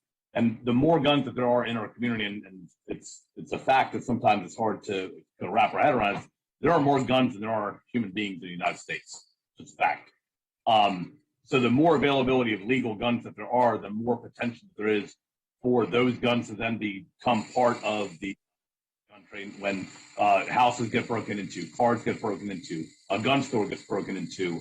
And so that's the majority of the guns that we find on the street. And we seized approximately 1,192 firearms last year. Now that's a combination of search warrants, street arrests, different things. But the majority of guns that we get off the street are stolen handguns. And now that number is starting to get balanced a little bit with privately manufactured firearms. those guns are often stolen out of state or brought in.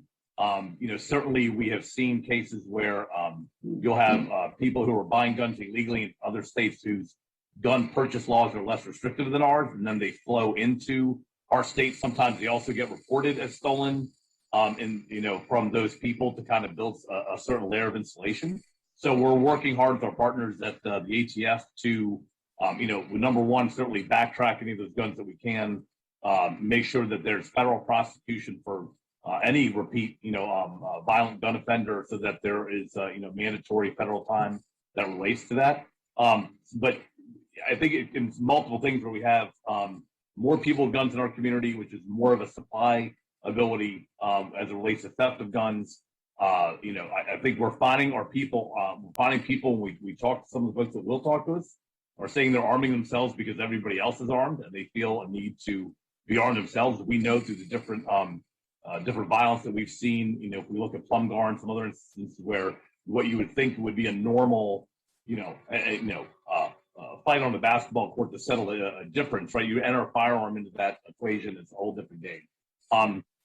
I guess kind of answer the question, a lot of it, a great deal of them are stolen guns, but with PMFs as well as, the importation of guns from, other states. That's really where we're trying to target to the best that we can.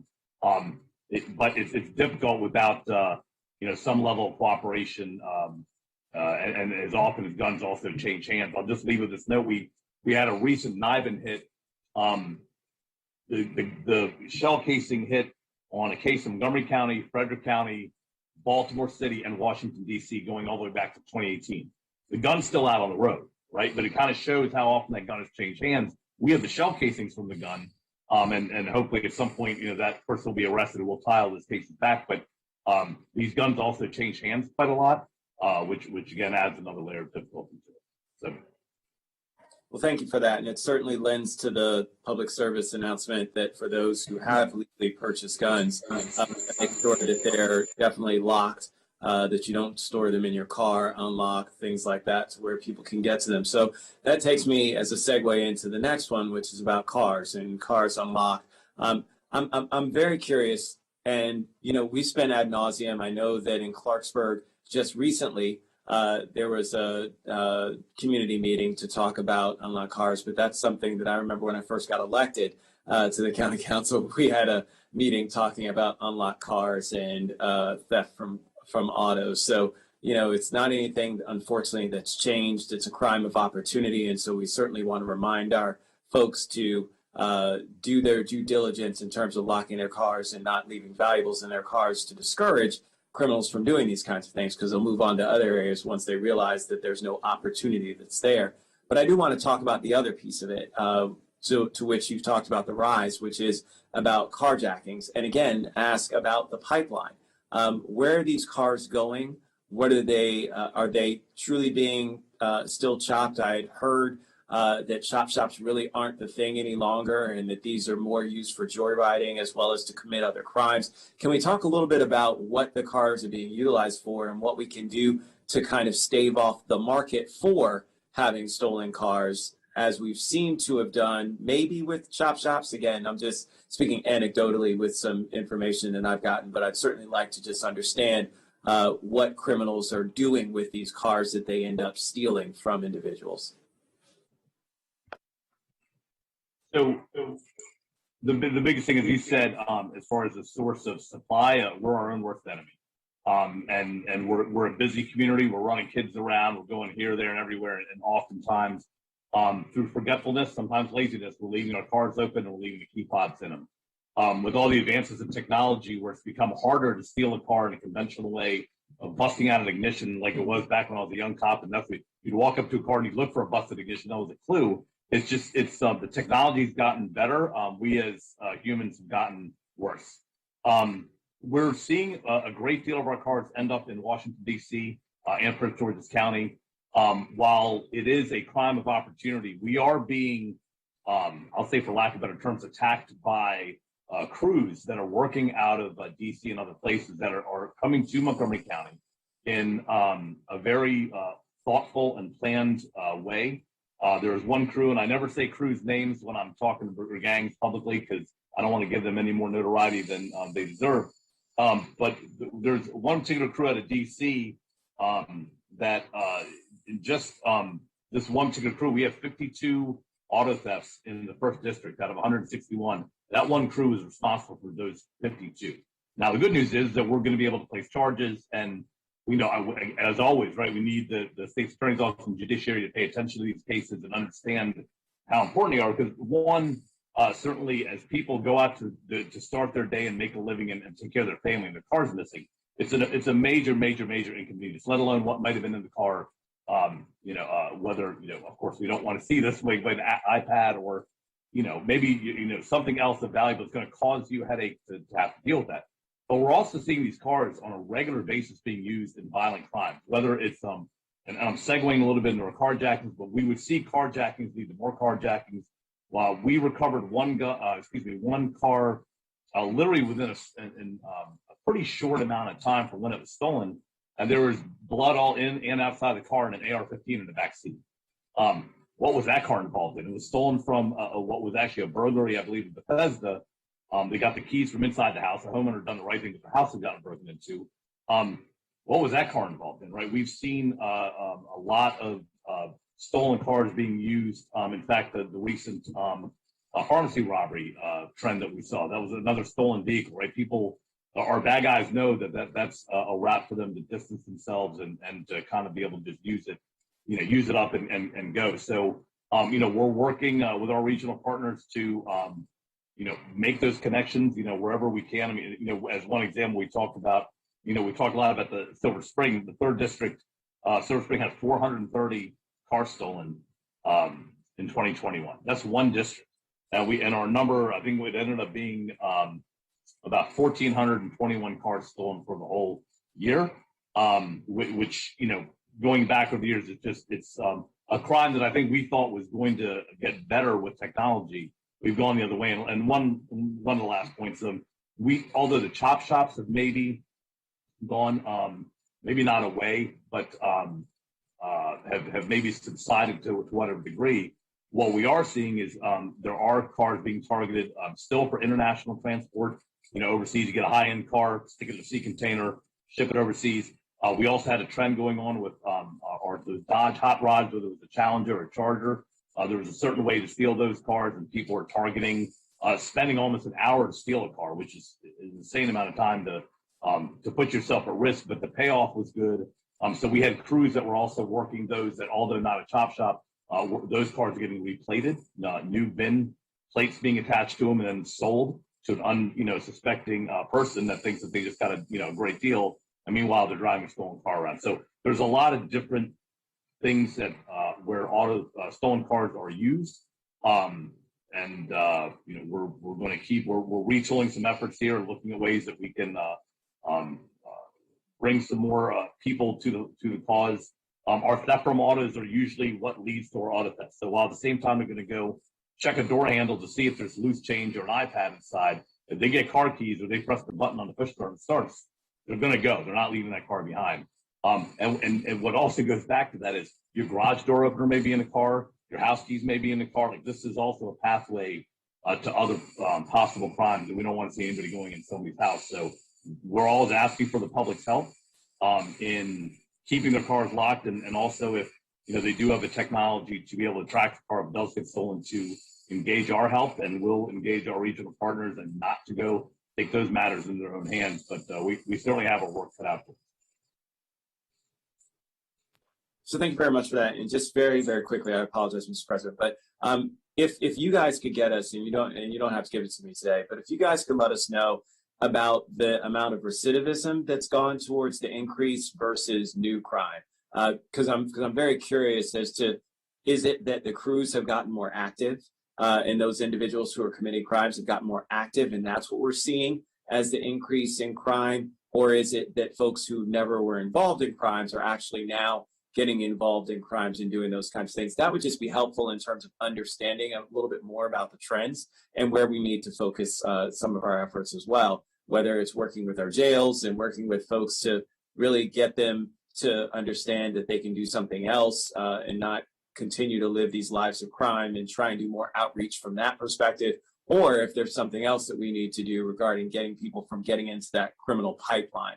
So all of that would be helpful, in addition to the kind of prosecutorial challenges that we seem to be facing. Obviously, if you have a crew that's got 52 cars attached to it, my hope that they would try and tack on some more serious charges for something like that would make more sense, but I don't know. I don't know what they're able to get to stick and not, and that could be things that we may want to talk to our state partners about as well when it comes to criminal penalties, those kinds of things. So just a future information about those, or more information about those kinds of things, I think will be helpful to us as we continue to look at these trends and try and really impact some of them from a level beyond just the folks on the street. Because at the end of the day, there's not enough police that would be able to prevent a carjacking from happening at an intersection, right? You couldn't have enough police to do that in a county that's as large as ours, unfortunately. So we're not going to get ourselves out of it via that.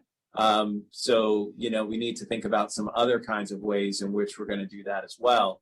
You know, so really when it comes to penalties and other kinds of things, I think that may be some of our best bet, in addition to, you know, doing whatever we can to beef up our DCAT and PCAT teams, things along those lines. So, absolutely. Thank you, Mr. We're more than happy to.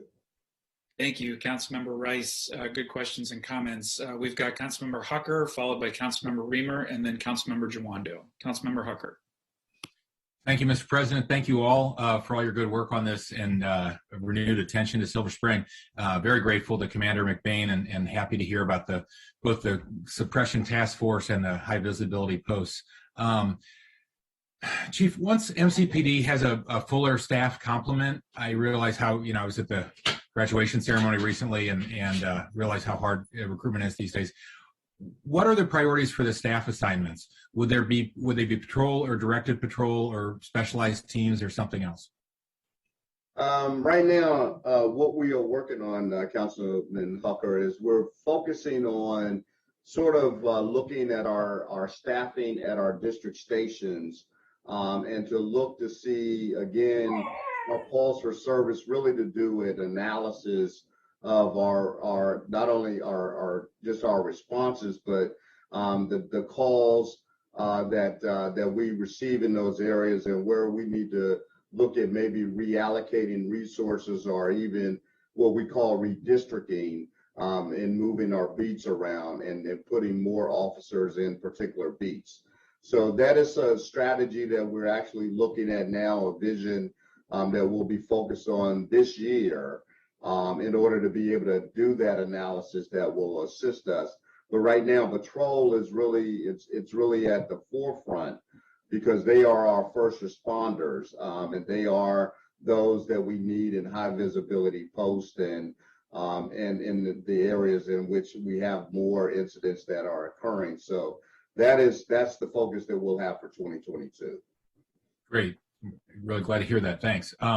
And is there somebody on your team that is leading the charge for both the new ARPA funding for policing or grants from the DOJ? Yes. So we have Assistant Chief Darren Frank, who oversees our Management Services Bureau. He oversees a lot of most of our grant funding. He's also working with Assistant Chief Fasialo with any community grants that we get with those resources. So yes, we do have folks that are involved in that specifically. Great, thanks. And is he also the one working with the OCCP in Annapolis? And are there any requests to them for certain resources or?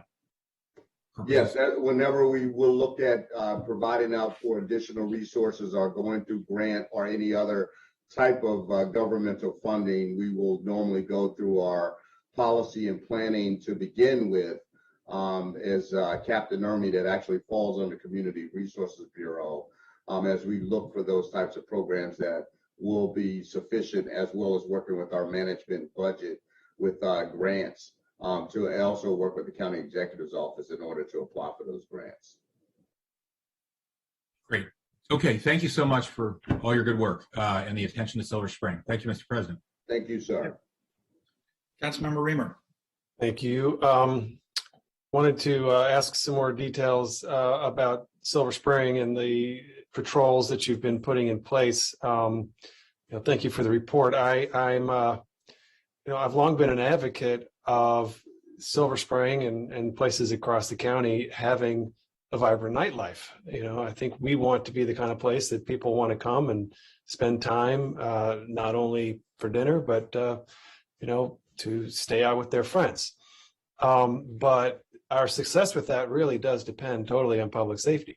And I think something we've seen all across this country is the entire renaissance of urban communities in this country. It happened because of improved public safety. That was really the key that precipitated the renaissance of all of those great places.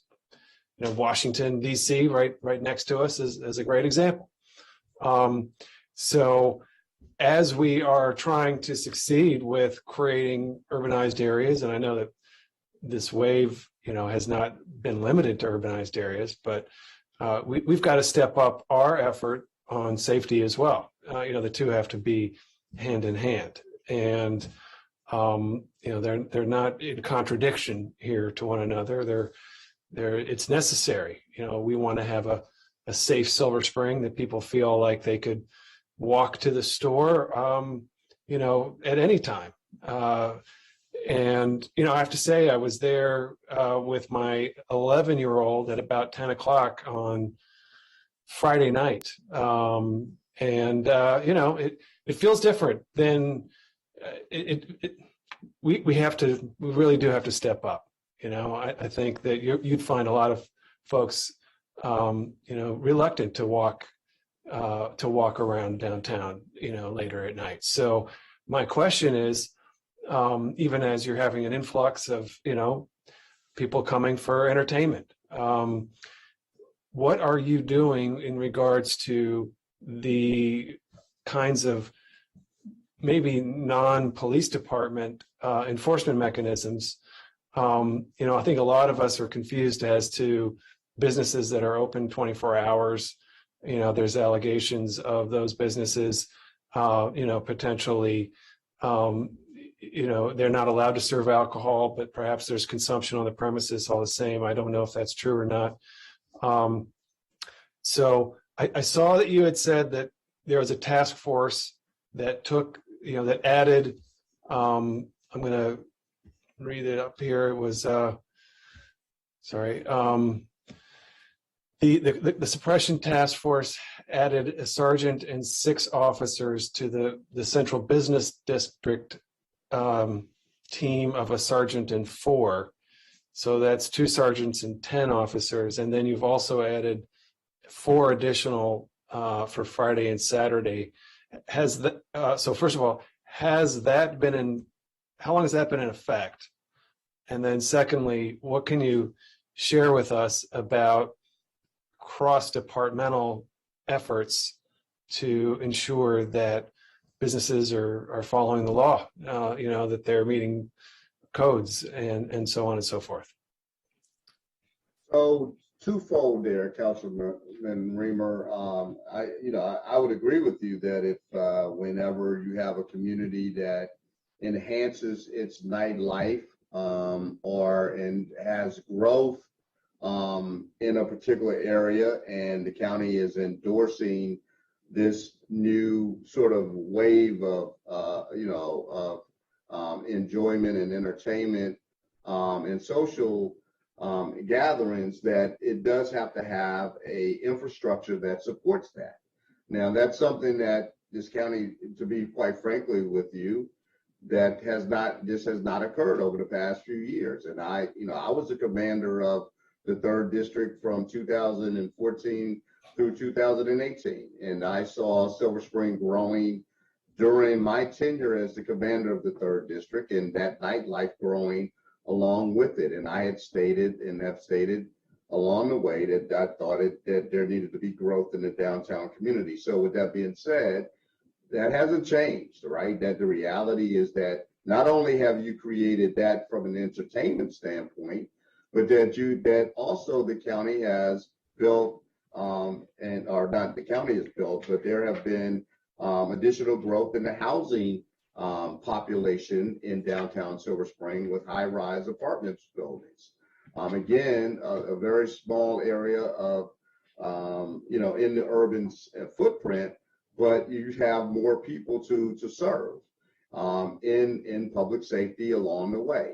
So with that being said, that has put, additional burden, you might say, or from a standpoint that we have to have more of a response to that area, and down that crime has sort of upticked in that community. It has now really kind of raised the light bulb is really light on for everybody about where those needs are. So when we talked about what have we been doing as we really address this issue along the way, we didn't have any additional bodies to really kind of throw at this. We sort of robbed Peter to pay Paul, in the sense that we basically took some additional resources from within our 3rd district. We put those resources together in order, and we did this at the beginning of October, and put the team together, and for it to have its focus on to make sure that we had high visibility in the downtown community, along with those other units, and also to have the existing units that also patrol the downtown area to make sure that they are paying attention to these problems as we would do in any other part of our 3rd district or any other part of the county, from a patrol perspective. That's what our officers are designated to address, those problems that have been occurring in their communities. And we think that high visibility does deter some of that activity, because most individuals are not going to commit a crime when they see 1 or 2 police officers in a general area. It's very rare that somebody commits a crime right in front of the police, right? And so the reality is that we have the visibility, and we're visible, that we can deter some of that. And then it gives that premise, it gives the feel from community members. We've been hearing from them recently that when they know that we are out there and we are visible, they feel much better. They feel that they can walk down the street and go to the store and patronize the other businesses in downtown Silver Spring. But I do want to point out something that I think is very interesting, that it must be, we must talk about. There are many other establishments in the county that also they stay open till the 1 or 2 o'clock hour in the morning, particularly on weekends, that serve alcohol. And that's not lost on us. We are very aware of those that may occur in other areas, such as Bethesda, Pike and Rose as an example. I just use those as a couple of examples. There are other places in the other parts of the county as well, in Germantown, that may have these establishments that stay open later in the night.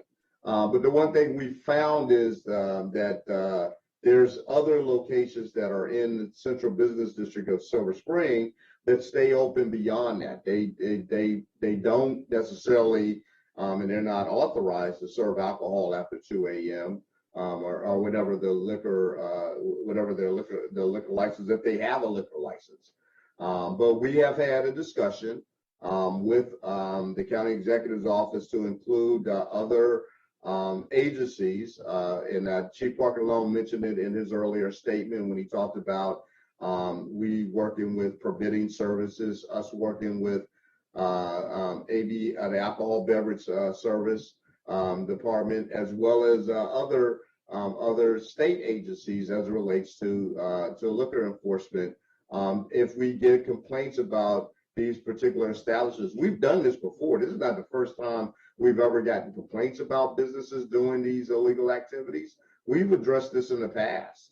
Again, I think it's somewhat of an educational campaign for our business owners so that they understand what their responsibilities are, and to make sure that they understand. Again, one of the things we had when we met with the business owners that I think Councilmember Jawanda will probably point out as he put that meeting together, but one of the things we discovered was we needed to educate the business owners about what amount of police officers that are actually working in the county between the hours of 2 a.m. and 6 a.m. as an example. They believe that they had really this large amount of police officers that are working. We don't have that many officers working the midnight hours.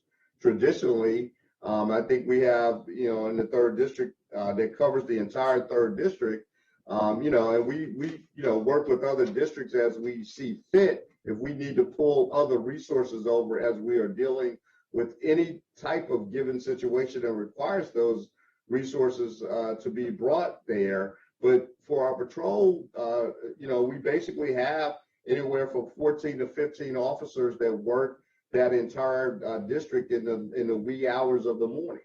And that's based upon, again, workflow and activity.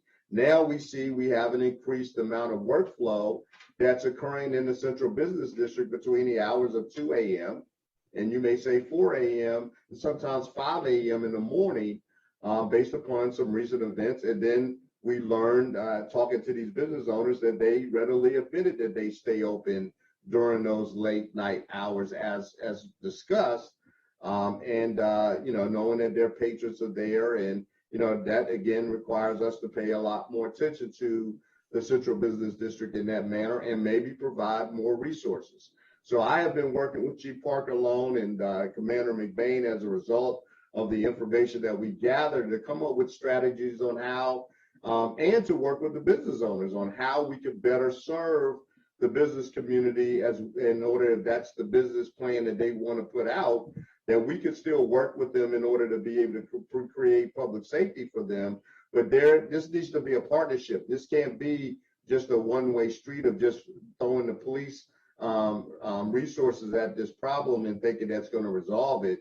I think it's a community effort that requires other resources that can help to deter, because again, as I stated to them as the business owners, generally when we have people that are creating problems in our community, it's really a very small percentage of that group that's actually probably patronizing their businesses consistently. It's usually the same individuals, and one of the things we wanted to communicate to them is that we all collectively, if those are the individuals that are creating the problems, we all collectively need to work together in order to get rid of those individuals from creating those problems. And they can help us with that. So from my perspective, yes, I think we still have a responsibility to provide more based upon sort of this new business plan or the new activity that's happening in downtown Silver Spring. And there's more work for us to do in that regard. But at the same time, this is the way I look at it. It's a community effort. Thank you so much. Appreciate that. It's good to see the focus on the late night issue. I think a couple months ago we were focusing on other things in Silver Spring, but I think to me this is really what's standing out is these shootings, which there have been multiple shootings now late night, and I just think the county's got to get a control over this situation. And working with the business owners is a big piece of it. But there's going to be many pieces of it. And, I look forward to soon, not being shocked to see another incident, week after week, and look forward to hearing from you as to what it is that you'll need to help ensure that that's the case. So thank you. Thank you. Thank you. Councilmember Tawando, followed by Council Vice President Glass. Thank you, Mr. President. And appreciate the update and discussion. This is very important discussion, and as was noted by the council president, something that communities are dealing with across the country. We obviously are, as Montgomery County tends to do, doing better than not only most in the country but most in the region. While every life lost, every crime committed is regrettable for that victim and those people, the community impacted. Our relative numbers, for our population are low in the region and in the nation. And as mentioned, and that's shown in the stats, there are some alarming trends in homicides and in carjackings, but there are other crimes, property crimes, and other crimes that are actually going down. So it's a mixed story. And then obviously there's crime happening across the county. It's not just in a county of 1.15 million, it's happening everywhere. But there are specific things we can do, and we've focused a lot on Silver Spring today, so I'll mention that in a second. to make sure that we're having a holistic solution. And that's always, I think, what we need and what the goal should be, is how do we come together with community and produce true community and public safety through holistic solutions. And obviously law enforcement's a critical component. And I wanted to ask a couple questions in that vein.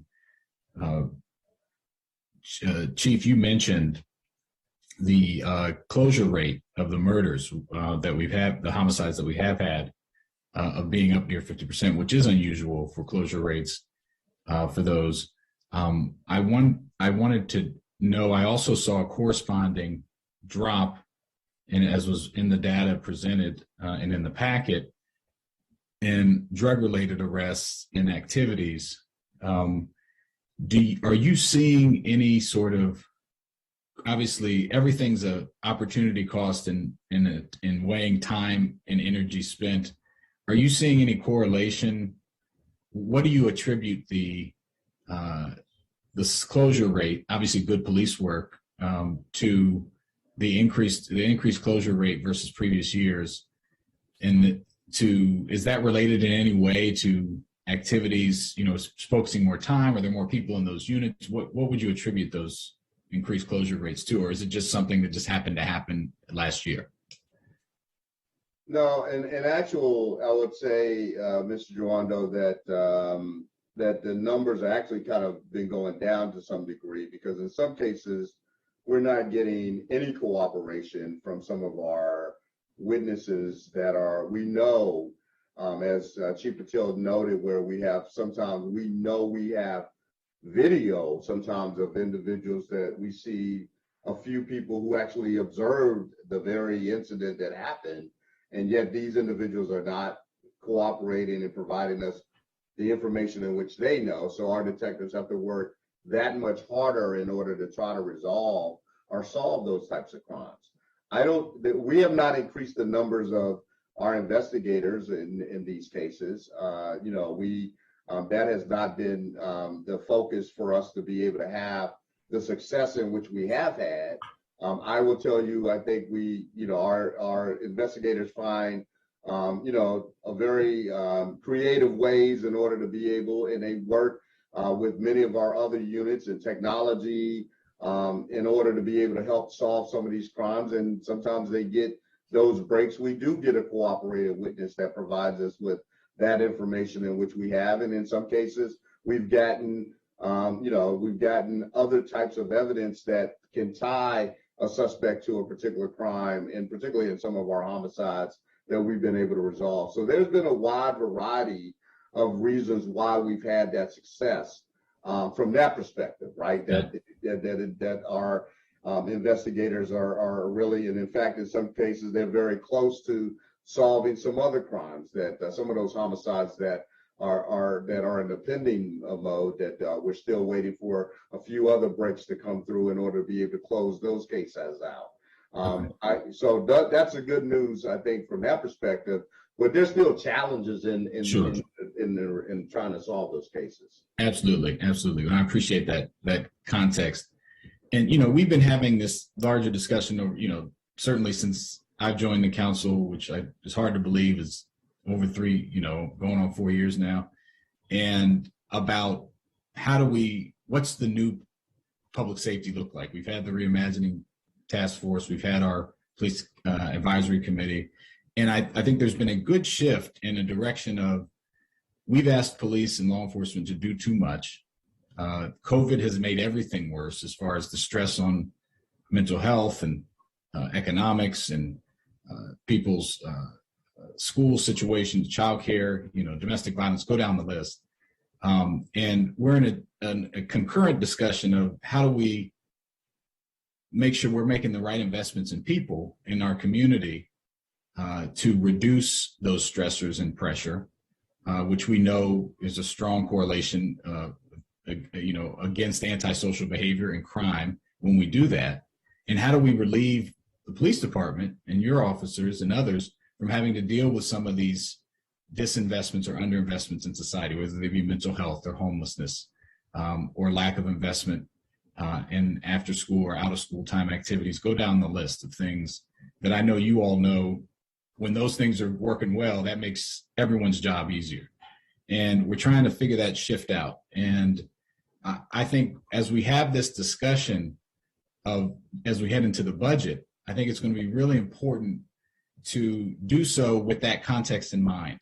And I have advocated many times before, for example, for increased officer pay, particularly in starting pay, so that we can be competitive. Just like we want the best and brightest teachers, we want the best and brightest entering law enforcement, and you have to compensate appropriately so to get that, and also to help people live here so that they can understand and know the community as well as another benefit. And I'm on a bill with Councilmember Alvarez to help with first-time home credit for first responders. And there's other things we're going to look at in that realm.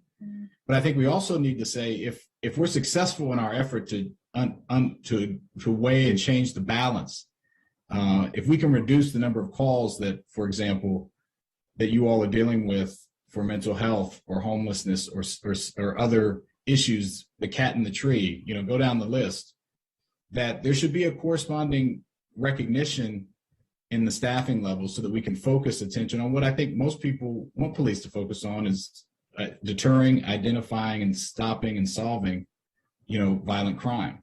And so I want to, not really a question, but I want to frame that because that's how I'm approaching this. And I think the last thing I'll say is the example of what we did in Silver Spring a few weeks ago. And I want to thank you, Chief Jones, and Lieutenant from the 3rd District, the deputy commander there, who came and participated in the meeting we had with the nightlife owner establishments that I pulled together the night before New Year's Eve in an emergency way so that we could tactically go over, as you remember in that room, the plans that each had for New Year's Eve so that everyone knew when people were letting out and what the response was going to be. And, several things came from that meeting that were not putting extra workload necessarily on your officers, but some will be part of the solution, I think, because your point of the 12 to 6 hour,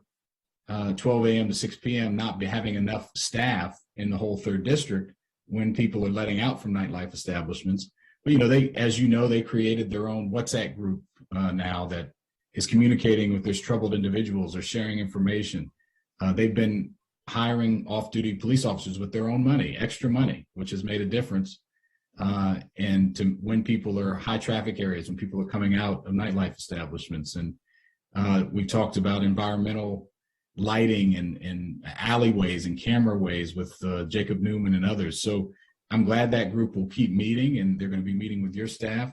But I was a little disheartened that most of those folks that was the first time that people were meeting these folks from your department. And I think there's a lot to do, not only with community connection, and you mentioned this in your remarks at the end with Mr. Reamer, but there's other departments that need to be connected to our businesses, to our community, to solve the whole range of holistic solutions that we're going to need to keep people safe and drive crime down. So I stand ready to support that and have that conversation, but it's going to need to be a balanced conversation, a holistic conversation. I don't think we can just do one thing or two things. We're going to need to do a lot of things. And just wanted to say that, and I appreciate the efforts of every man and woman who's dedicating their life to keeping us safe, and we'll work together to get to a good place, hopefully, as a community.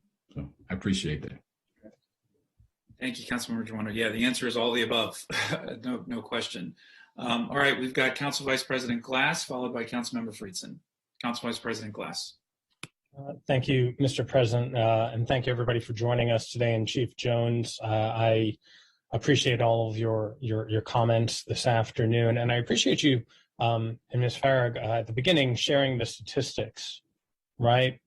Giving us some historical perspective on the crime rates in Montgomery County and in certain parts of the county. And I think that is really helpful as we frame this conversation, but unfortunately, perspective is hard, for people, especially people who are worried. And it's hard when you're watching the news, or as I know to be true, looking out your window in downtown Silver Spring. And I've had phone calls with residents in apartments and condos down there who are looking out their window at all hours of the night, slightly concerned. And when I talk with residents and look on the listservs as well, I know that there is unease among many. And my first and most straightforward question for you, Chief, is what would you say to residents and business owners, be it in downtown Silver Spring or other areas, who are concerned and who are wondering what MCPD is doing to keep them safe? Absolutely. Thank you for that question, Councilman Glass. I would say to those citizens in downtown Silver Spring that this is something that is at the top of our agenda.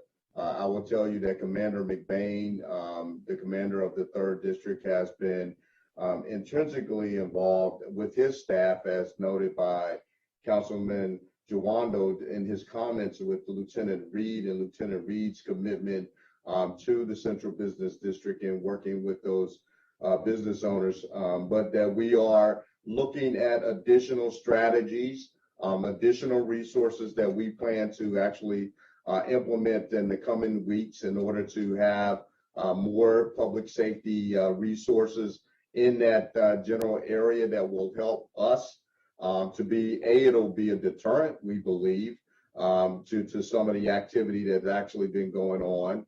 I think, again, it's some of what we've already talked about, of us really kind of joining forces together with the other business owners to be better versed in what's happening and sharing more information along the way that will help us to be able to, in fact, prevent some of this activity from even happening. And so that's, we are looking at these positive outcomes. I think just in the last quarter, the statistics that I noted, though some of them have been disturbing, we've seen a drop in some of these things that have normally been a problem in that general area. And we are going to continue looking for the drop in these other areas, particularly as we note about whether there have been shootings or robberies of the like, that we feel like that. And I totally understand why someone would feel fearful in their own right about going out at certain parts of the day or night in downtown Silver Spring. But I will tell you, I think that we have folks that have been committed. There have been positive outcomes as a result of it in order to be able to work towards resolving it. But like I said, I think our commitment to put more resources there, not just manpower, but other resources that will assist us to be able to really again, have that deterrence that we're going to tell folks that we're paying attention to what's happening in that area. And if these individuals want to commit these types of offenses, they need to go elsewhere. We're not going to tolerate it there. I appreciate that, and especially the focus on the preventative measures and the positive outcomes. And I know that we've all been participating in a lot of different conversations trying to figure out that matrix. And as I personally have been trying to figure out this matrix, it's my understanding that that you have extended overtime opportunities to officers throughout the county because those in the 3rd District have used up or are no longer willing to take overtime in the 3rd District. Is that correct?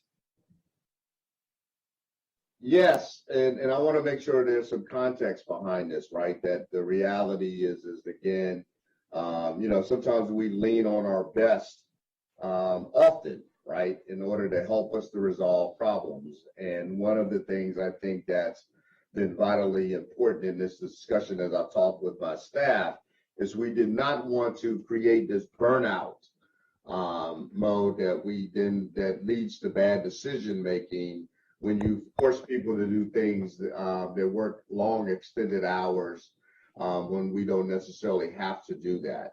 So yes, we have provided overtime,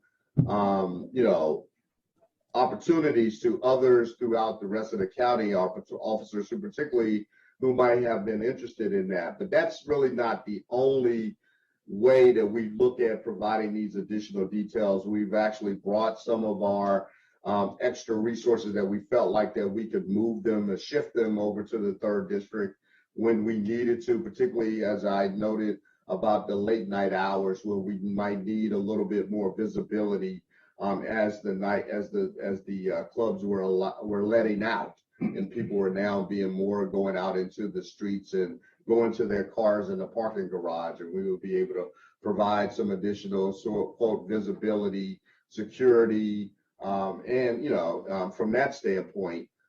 So we have been constantly with my midnight duty commander, those duty commanders have been monitoring the situation very closely, along with those supervisors who work in those districts to be able to shift those resources when needed. And again, as I noted earlier, we are going to have to really look at this from a strategic planning standpoint down the road as we begin to approach the spring and summer months, because we don't expect, again, there may be more nightlife, right, as time moves on. So we want to be prepared when the weather improves that we will still have those resources available. And again, I don't want to burn out those current employees that are doing a great job of being visible and doing the work as we speak. So I want to be able to provide them as much support as we can give them, and people that will, again, that we won't have them in that burnout mode that will, be more, not so much on a positive end, it'll be more negative in that aspect. You are absolutely correct. We want our law enforcement officers being their best, feeling their best, mentally and physically, and we certainly don't want burnout. Absolutely right. But the way I interpret this situation is that while we have officers in the 3rd district working overtime and wanting to be cautious so that they don't burn out, we're extending opportunities to others throughout the county. Does that mean that we should look at our boundaries, given that there might be new demands that are put on our different districts and the different regions of the county? Is it time to take another look at that? Absolutely, Councilman Glass, and that's exactly sort of what I was talking about earlier about redistricting and looking at staffing and looking at work analysis, right? That workload analysis that suggests that we can look at the calls for service, the demand all throughout the county, and looked at, and we've done this historically.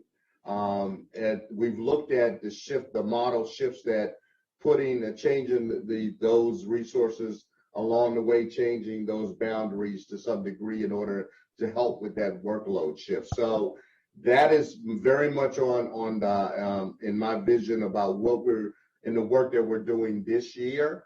So that we'll begin that analysis work.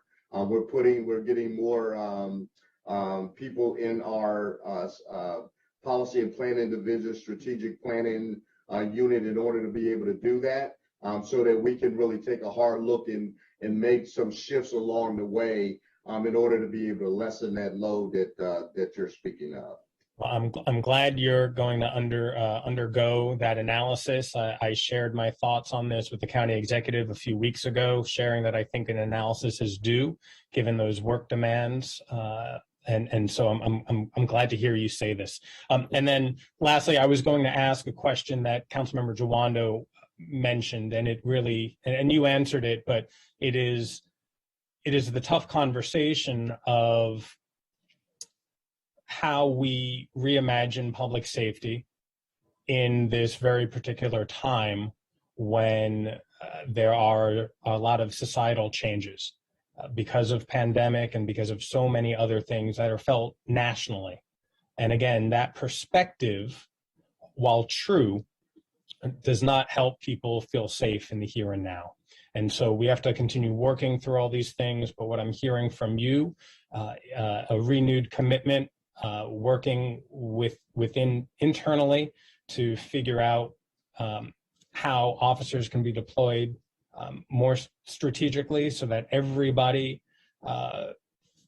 feels well and they're not burned out. I think this is a positive conversation, and I know that we will continue it, and I will share what you've shared with us today as residents continue contacting me, asking me about things they're reading or seeing with their own eyes. So thank you very much, and please, I appreciate the work you're doing. Thank you, Chief.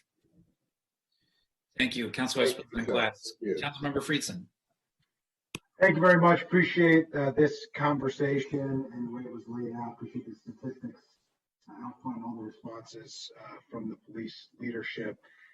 First off, I recognize this is a really difficult situation that we're in. It's not necessarily unique to Montgomery County. The crime increases, the staffing and personnel challenges. These are challenges that are facing communities and police departments across the country. And I think it's important, and I think this conversation in many ways reflected that we can't only address root causes and not address the immediate public safety issues that residents are understandably fearful about.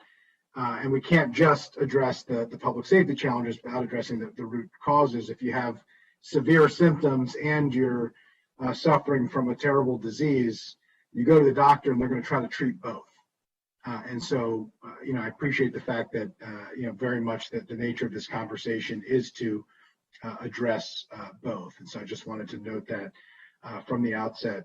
I appreciate a lot of conversation about Silver Spring. It's certainly a major issue. I did join and participate in the public safety town hall that many of us were at. I will just note crime is up across the county, across the country. There are a number of alarming things that are happening elsewhere as well. And so I didn't want to lose sight of that either. And so I just wanted to note that very disturbing situation in Bethesda was noted. It was just one of many very disturbing violent crimes in Bethesda as one particular community, one particular example of another part of the county that is facing a significant increase as well.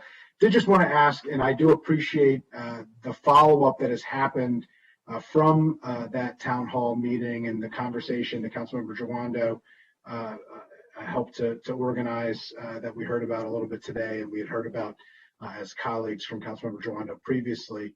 There were a number of tangible takeaways from that conversation.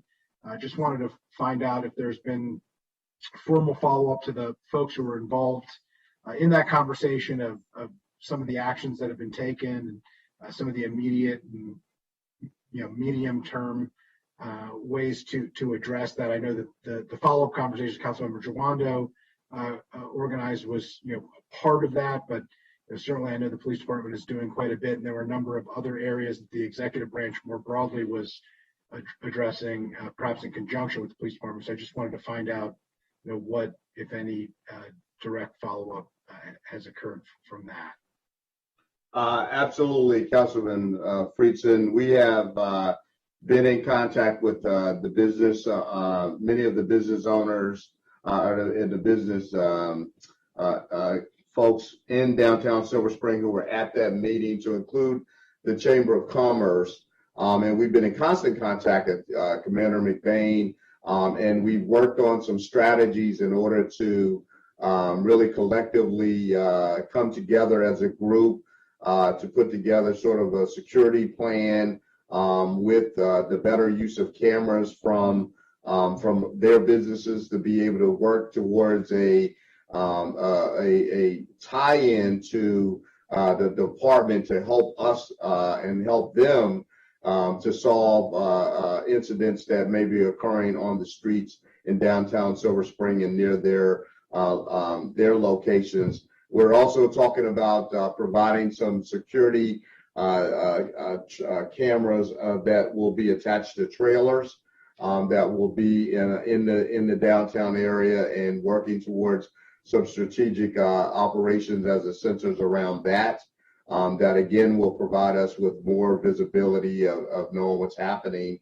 And so we have been, again, maintaining that communication, along with coming up with some additional, working towards some additional solutions to help them in those areas, as well as the other work with other agencies to help resolve some of the other problems that are not so much the police issue, but there are other issues centered around homelessness, as well as, again, some of the other things as it relates to probably violations of certain of laws that don't fall under the premise of the police department. So yeah, I think, again, this is going to be something that we're going to have to maintain this relationship over time. But we've already seen some really good outreach and partnership in that realm. That's great, and I appreciate it. I think if there could be some type of summary of the follow-up shared with stakeholders who participated and also with us on the council, I think that would be helpful, recognizing that the police department's only part of it, and I would ask, and maybe council staff could send this along to the executive branch more broadly, since a number of those areas fall beyond the purview of the police department, and you shouldn't be responsible for hurting that. Yeah, you had enough on your hands, but perhaps council staff could request it. I appreciate that. Thank you. Sounds good. I see Mr. Farag has joined us and nodded in acknowledgement, so appreciate that. I don't want to go into a deep line of questioning here, because I just appreciate the theft of and the theft from auto, two separate crimes, both of which are alarmingly up. We talked quite a bit of it earlier. There are a number of instances of potential violent crimes that alleged violent crimes and deadly weapons that have been part of those just in District 1 alone. I'm sure this is true of situations across the county, as was noted earlier. So I appreciate the extensive conversation on that, and we'll be following up further to discuss that. But I was just wondering, because these aren't unique issues to Montgomery County, we know that crime is up, virtually everywhere, unfortunately, for a lot of different reasons.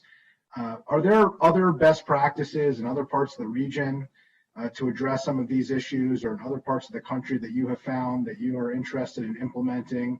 Are there things that colleagues have done in other places that you are pursuing or would like to pursue in Montgomery County to address crime in a more effective way, in a better way, recognizing that we have one of the best police departments in the country? I appreciate all of what you are doing, but certainly the challenges aren't unique to Montgomery County, and we don't have a monopoly, I wouldn't think, on potential ways to address them.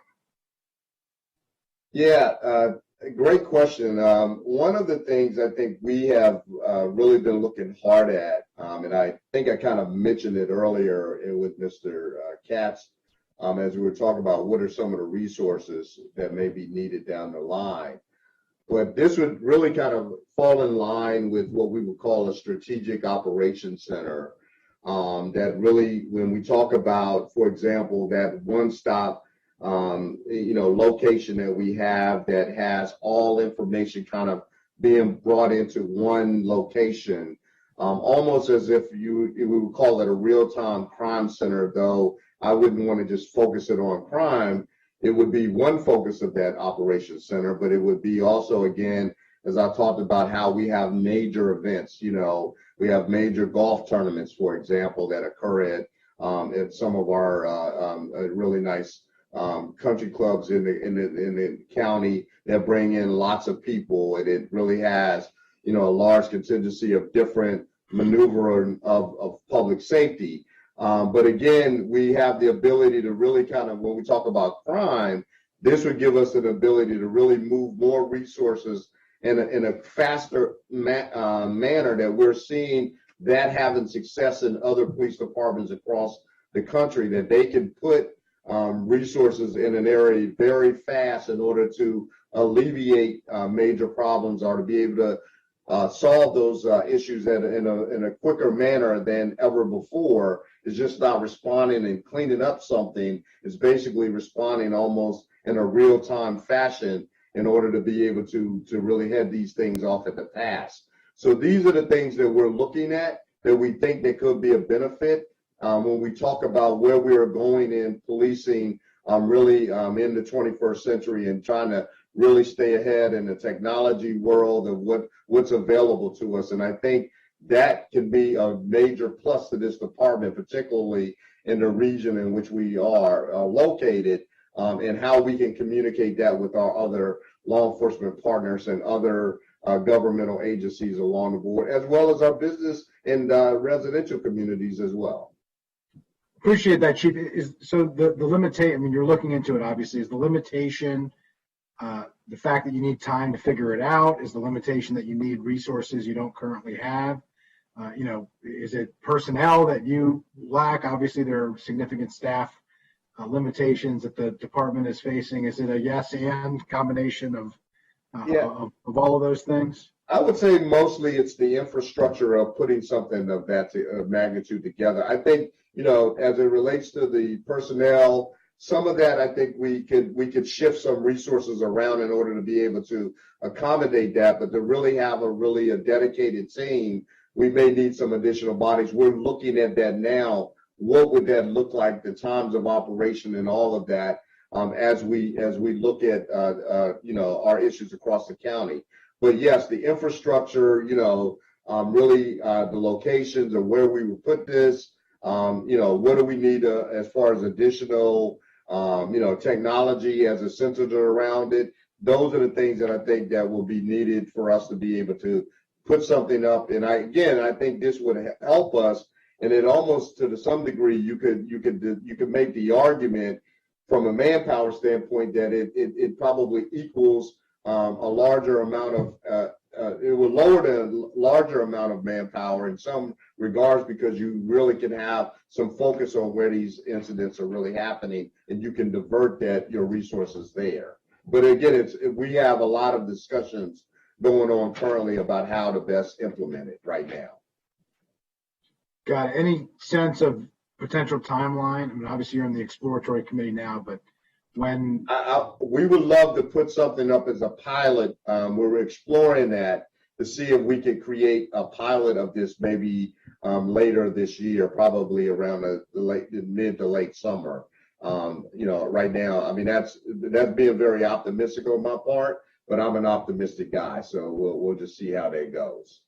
Well, I think Dr. King said we need to accept finite disappointment, but never lose infinite hope. So I appreciate the infinite hope, and hopefully we won't have too many finite disappointments along the way. But with that, appreciate it. Now we'll yield back. Appreciate it. Thank you. So thank you, Councilmember Friesen. Just going to make some closing comments, just in the spirit of what is, I think, a pretty universal acknowledgement that we already expect so much of all of you. We're debating right now whether to add a vaccine mandate requirement that would add another enforcement element that MCPD would be responsible for in the event, if it passes, a health order requiring people to show proof of vaccination. So I think it just underlies a more complex issue out there of you guys are called on to address so many different issues, and that obviously presents challenges, particularly in the short term. And as Councilmember Jawanda noted, and many others as well, we do have to make investments in some of those prevention areas. Councilmember Katz is absolutely right. We've been here before, and I remember Chief Manger, I'll never forget, I've mentioned this story before, but when we sat together in the previous administration, and as we're deliberating some difficult budget decisions, when significant reductions had to be made because of the recession, it was actually Chief Manger internally within the former administration who fought the hardest to prevent the reductions to the recreation department because of the engagement in positive youth development and after-school programs, and said so clearly, if you cut this department, you're going to have to increase our budget next year because we're going to see the ramifications of those reductions. So it all works cohesively together, as was noted. And while these trends ebb and flow, this is not new. We've all been here before. And as Chief Manger also once noted, and I know Chief Jones, you've said this as well, law enforcement is often given too much blame when things are going south, and they're given too much praise when things are going well. And so we have to stay consistent all the way through, clear, transparent, and the council stands ready to support you and your team, but also all of the other ancillary agencies who are involved in this really important and complex discussion that needs long-term solutions, not just short-term, as we've all noted. And I know you're committed to, Chief. So with that, thank you very much, Ms. Farag. Was there anything else that you wanted to make sure we covered in this discussion this afternoon? No, not at this point. I will follow up with the executive branch and get the answers of the updates that you had requested. Great. Yes. Council President, could I just say one thing? And again, I want to thank the council for giving us the opportunity to present today and for the good discussion. I just wanted to make one point. As we talked about a little bit about reimagining public safety, I know Mr. Jawando brought up about us responding to the cat in the tree. Tell him that I have given that responsibility to Chief Goldstein and Fire Rescue. They now respond to the cat in the tree. We no longer deal with that. So, all right, that's good to know. All right. Good. Thank you all. All right, thank you so much. So colleagues, remember tonight we have another public hearing regarding expedited bill 4921. So catch up on all of your emails and social media and get a good dinner tonight, and we will see you all later this evening. And with that, today's general business session is adjourned. Thank you all. All right. Conditions change, this station is updated with up-to-date transportation information to aid you in your daily commute. Montgomery. Travel slow on Interstate 495 in the following locations. On the inner loop of the I-495 from